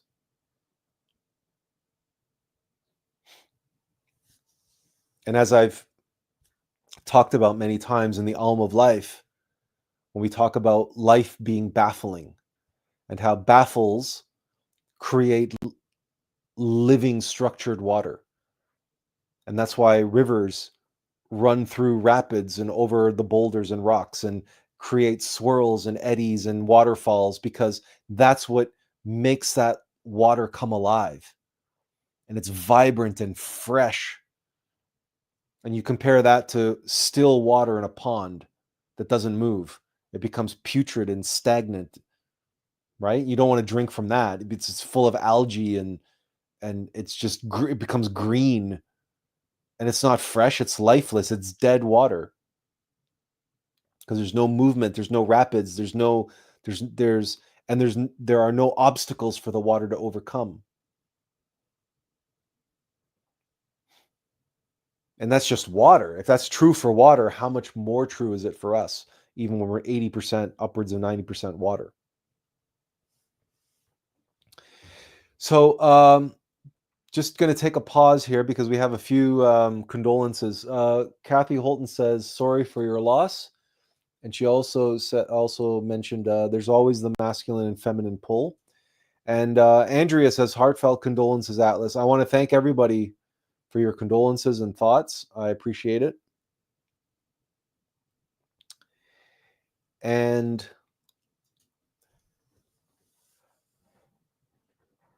there may be more in this movie that I'm not mentioning, that it's just not popping into my head right now. But I feel as though I've probably covered most of it.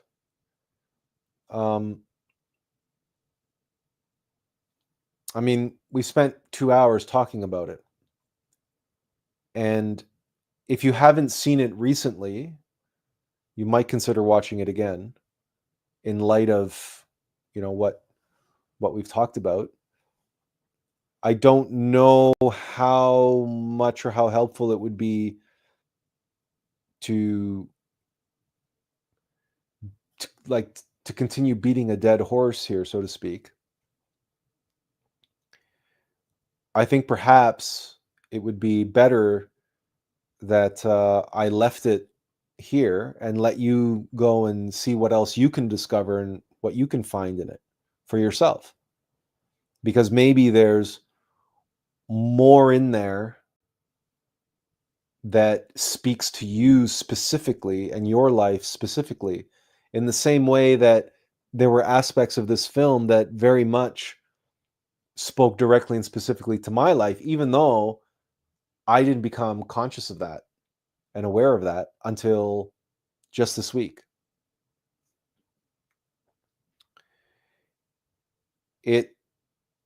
I should say, by the way, coming back to my father's passing and the condolences that you all have been sharing. Weeks ago, I booked a cleaning company to come to the house to clean out the eaves troughs that they hadn't been cleaned ever since we lived in the house. So we had literally 25 years of accumulated stuff in the eaves, especially the grit, the gravel from the shingles. And it's funny how this number 25 keeps showing up, because we've lived in this house 25 years. Fight Club came out 25 years ago, 1999. And it really entered into my life when I got it on DVD, right, roughly 6 months after it came out. So I've had Fight Club in my DVD collection for 25 years, and we've lived in this house for 25 years. And weeks ago, I made an appointment for them to come and clean the eaves trough. And that appointment was for Wednesday at 11 o'clock. My father passed away Wednesday at 7:30 in the morning.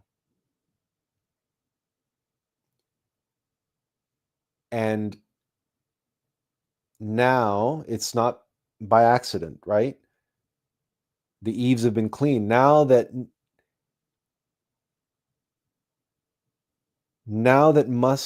which must flow can now flow freely.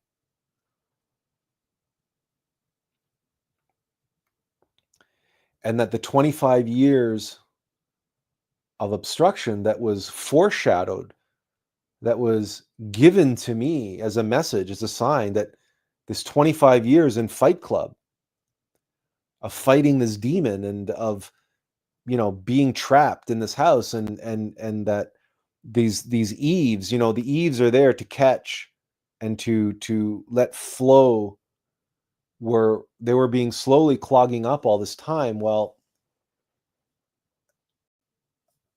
right, that's coming to an end.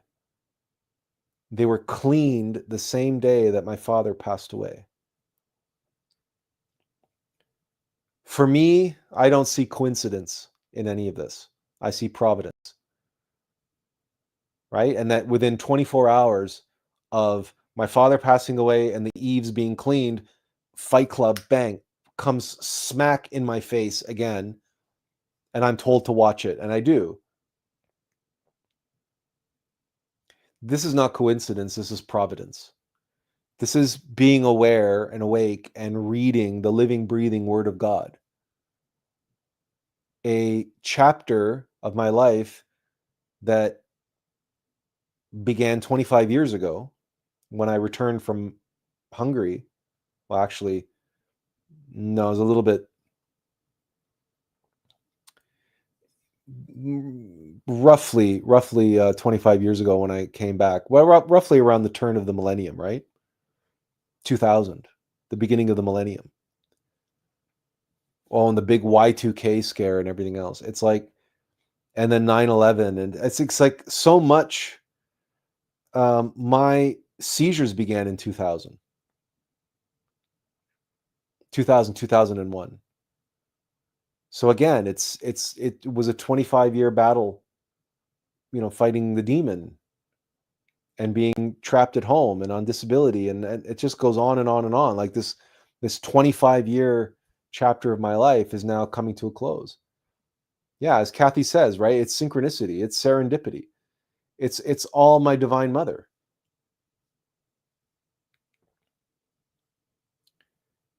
Who arranged it all.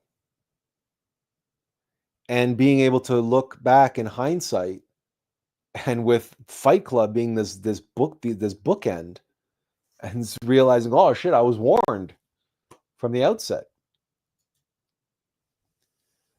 So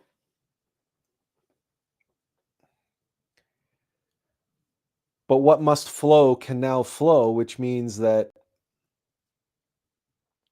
a new chapter in my life is going to be unfolding. And it just suddenly comes into my mind that it's the one thing that we didn't really talk about in depth, but is the whole point of not only the movie of Fight Club, but this 25-year chapter in my life. And that is to slide. It's the quote from the film that I put into the thumbnail for today's live stream.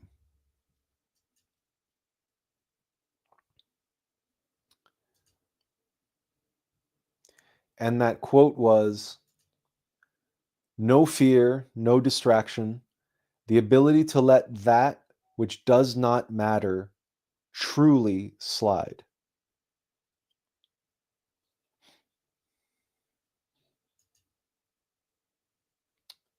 Oh.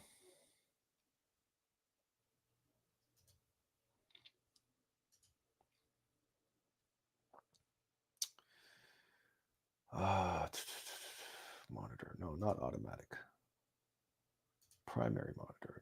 No presenter view. Okay. So I can show you the thumbnail. And there's the quote in the top right-hand corner. No fear, no distractions, the ability to let that which does not matter truly slide. And I included the penguin there because that was his spirit animal in the guided meditation.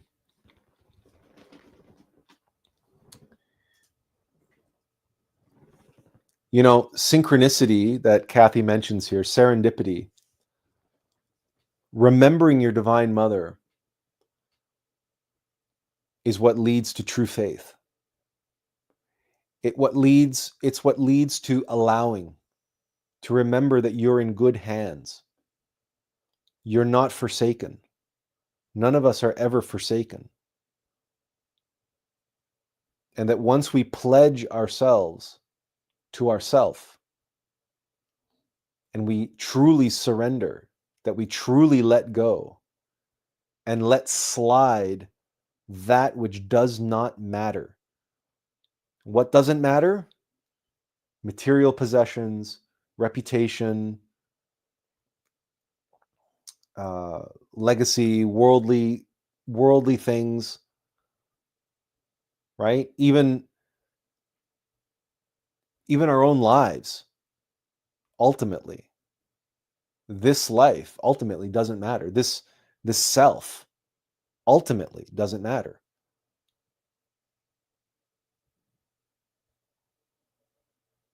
There is no self. The true nature of being is selflessness. This is what Buddhism teaches us. But not just Buddhism. This is what Christ teaches us. And not just in words, but in actions. The death and resurrection, the crucifixion of Jesus and the resurrection of the Christ. This is the ultimate selfless act. As Kathy says, yeah, the Divine Mother. It's what could be more selfless than a mother? Show me something more selfless than a mother. I'll wait. Right? If you've ever seen a mama bear defend her cubs, you know, there's a kind of nasty reality in nature where male grizzly bears will at times predate their own young, their own offspring. If they're very hungry, they will eat their own cubs. And a mama grizzly bear will have to stand up to a male grizzly bear and defend her cubs. Now, a male grizzly bear is north of 1,000 pounds or 1,000 kilos. No, it's 1,000 pounds. And yeah, I'm pretty sure we're talking pounds, but he's like 1,200 pounds. A mama grizzly bear is 800 pounds or less. There's like a good 400-pound difference between them. He's like, there, but it doesn't matter. She'll put herself in harm's way. She'll put herself very, very near risk death to protect her cubs. And what mother wouldn't do that? What mother doesn't do that? And when you comprehend that all of our egos are there to teach us, to show us, and to take us into hell and to show us hell, and that process, during that process, as we're taken into hell and those egos have their way with us, they're actually having our way with our divine mother. When you realize it's our divine mother who orchestrated all that, you realize that she's put herself in harm's way. She is sacrificing herself. She is allowing herself to be used and abused and exploited and wasted and treated like a whore for our sake, for the sake of the essence, the spark, our innermost inner Christ child, because in us is just a spark, it's a seed, it's a child, our innermost intimate Christ.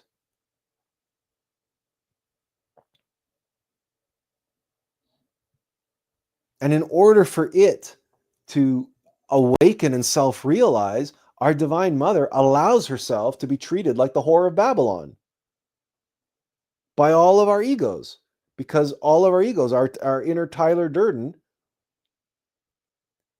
is trying to show us the way to escape from all the drudgery and the great depression of our lives and undertake the great spiritual war.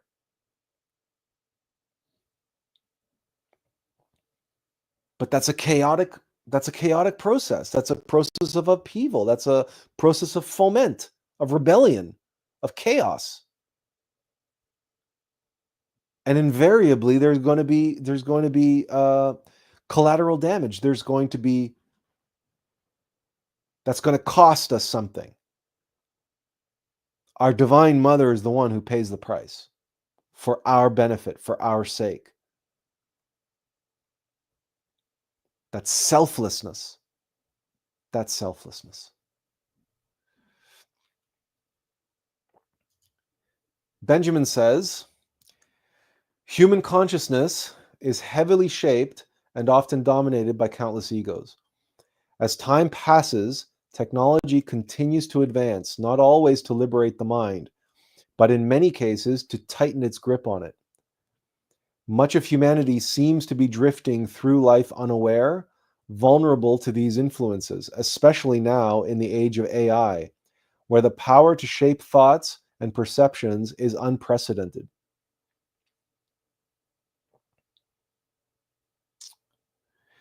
More than ever, we must cultivate inner strength and prepare our own Noah's Ark to safeguard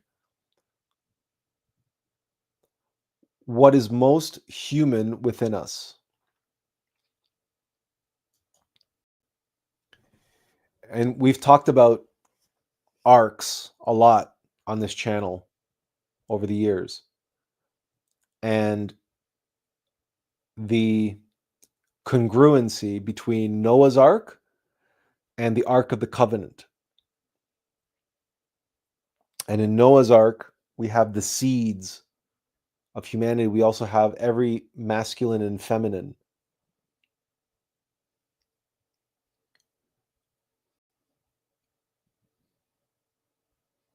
In an ark, which overcomes the waters, the ark that navigates the waters, the flood, the great flood. So, like the symbol of Jesus walking on the water, or Moses who parts the Red Sea, the ark is hermetically sealed. And it allows the masculine and feminine forces to rise above the flood and not be inundated by the deluge.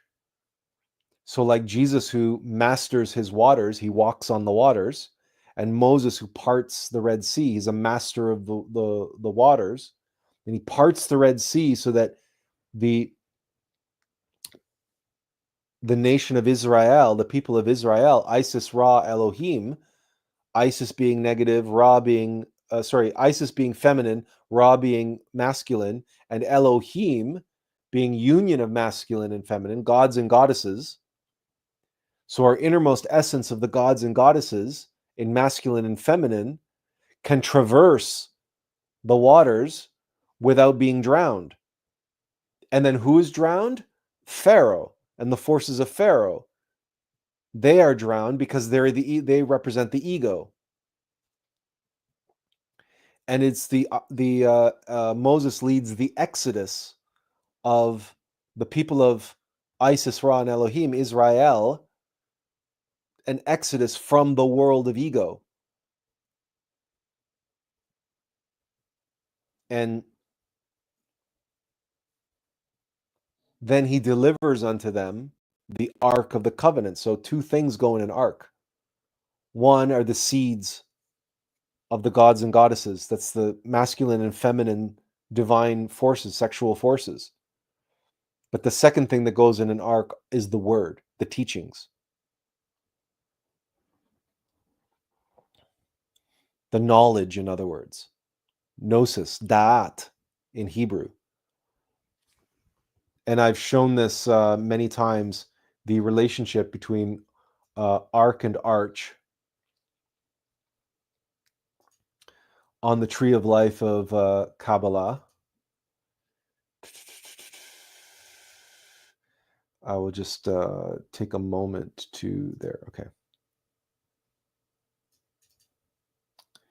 Where is it? Here.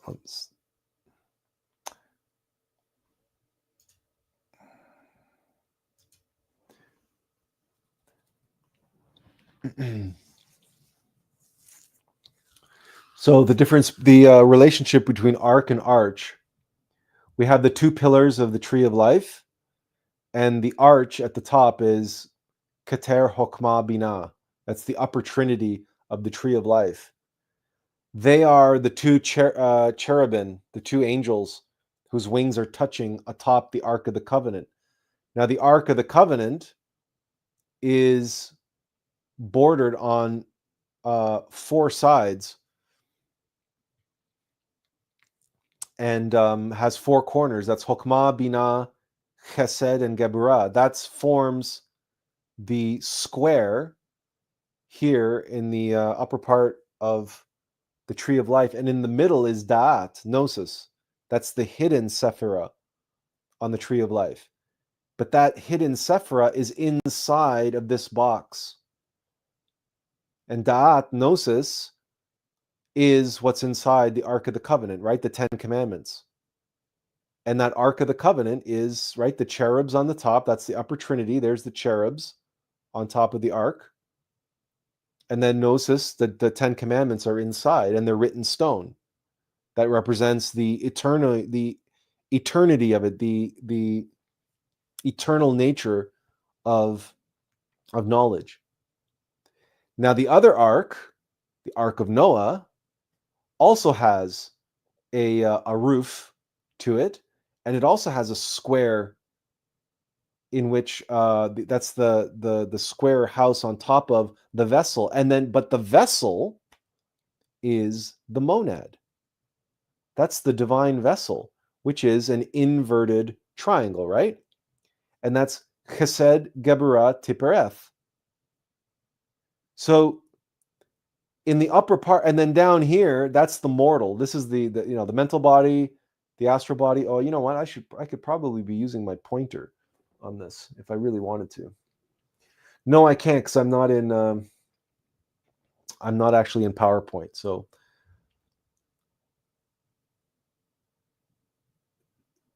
you see the. Maybe I can do it like that. Okay. So down here we have the mortal, the mental body, astral body, vital body, and physical body. This is the mortal. But you see the divine self. This is the monad, and then this is the upper trinity.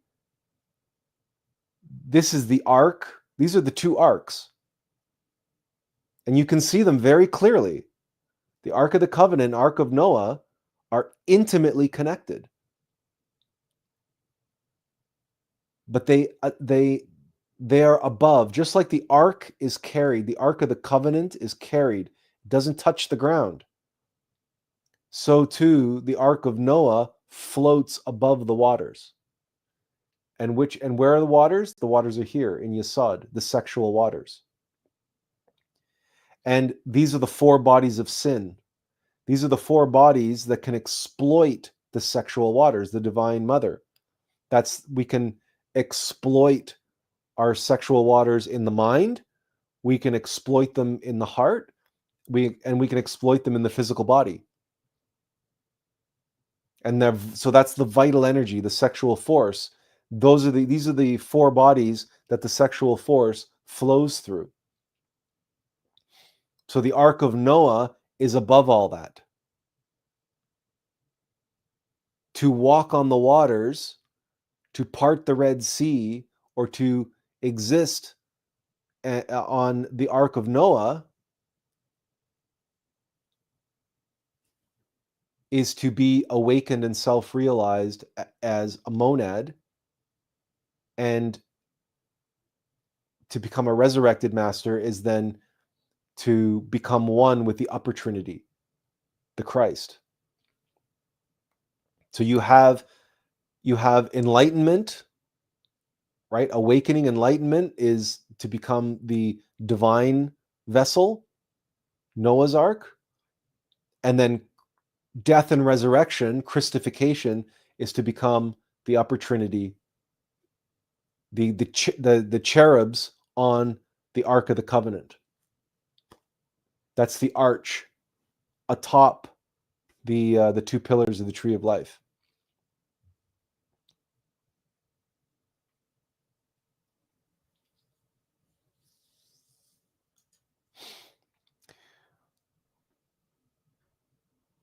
All right.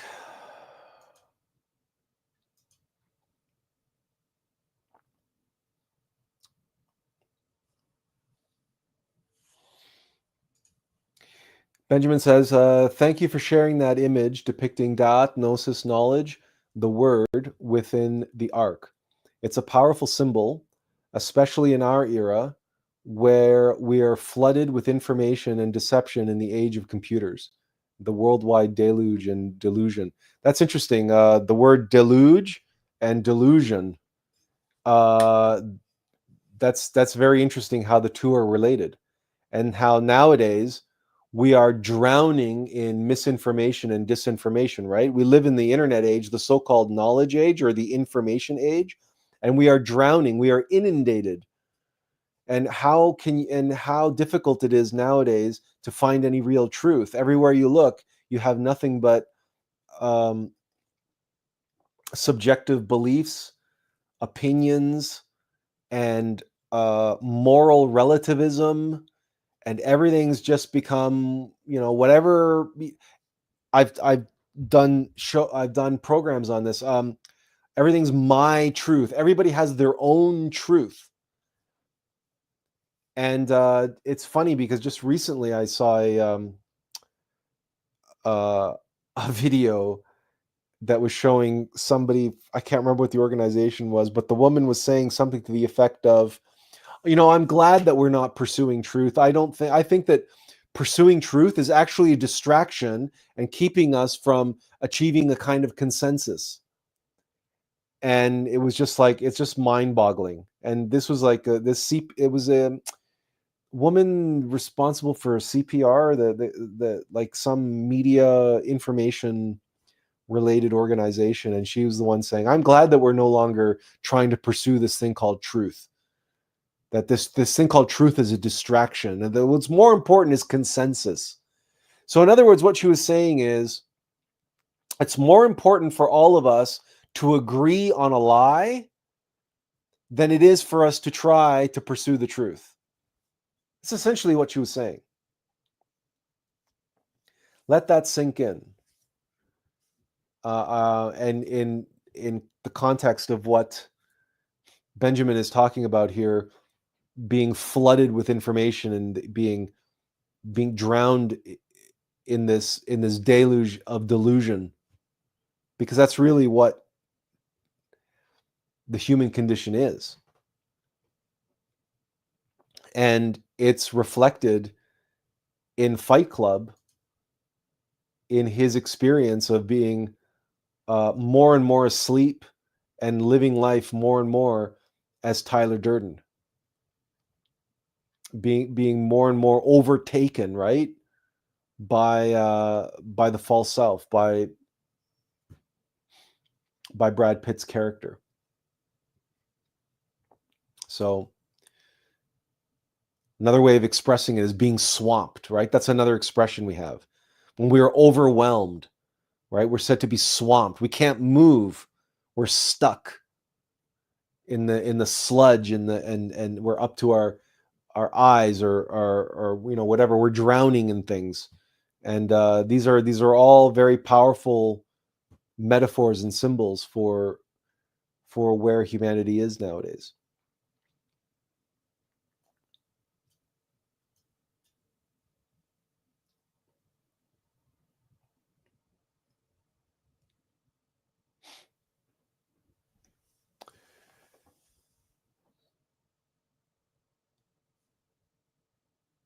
Does anyone else have any comments or questions? I think we've covered everything that we wanted to cover. I'm not going to artificially stretch today out. Yeah, I'm going to, take a page from Tyler Durden here, right? Stop trying to control everything and just let go. So if there's nothing else, if no one else has any other comments or questions, I think we should wrap it up for today. But let me know if there's something else you want to share or you want to ask.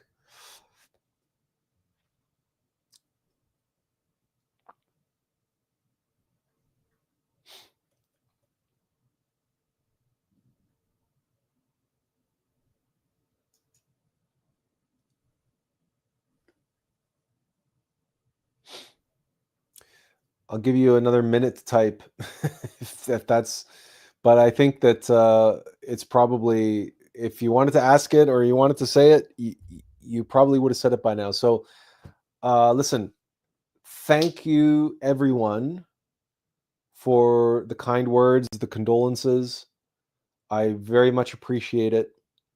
I also want to thank you for spending your Sunday afternoon with me here and all of us here.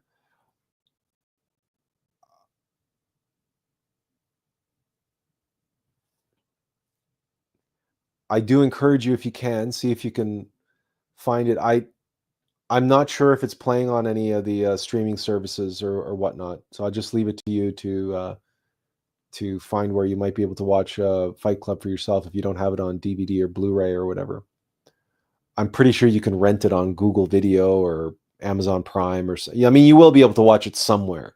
You might even be able to watch it for free on Tubi. But I leave it to you to track that down. And I do encourage you to watch it with an open mind and open heart. Watch it with your consciousness and allow yourself to really appreciate the multifaceted, multi-layered, right? It's Tyler Durden is neither a good guy or a bad guy, right? That's the crux of the matter, right? He is both the protagonist and the antagonist. He's an aspect of the protagonist, and he also isn't the antagonist. And that's the really fascinating and powerful key to unlocking the mysteries of that particular narrative. And I do hope that unlock it you will, and that you will find a lot of good stuff in there. So thank you again, and I hope you have an excellent week moving forward. And as always, I want to hope you join us next week. And until then, I wish all of you inferential peace. Take care, everyone.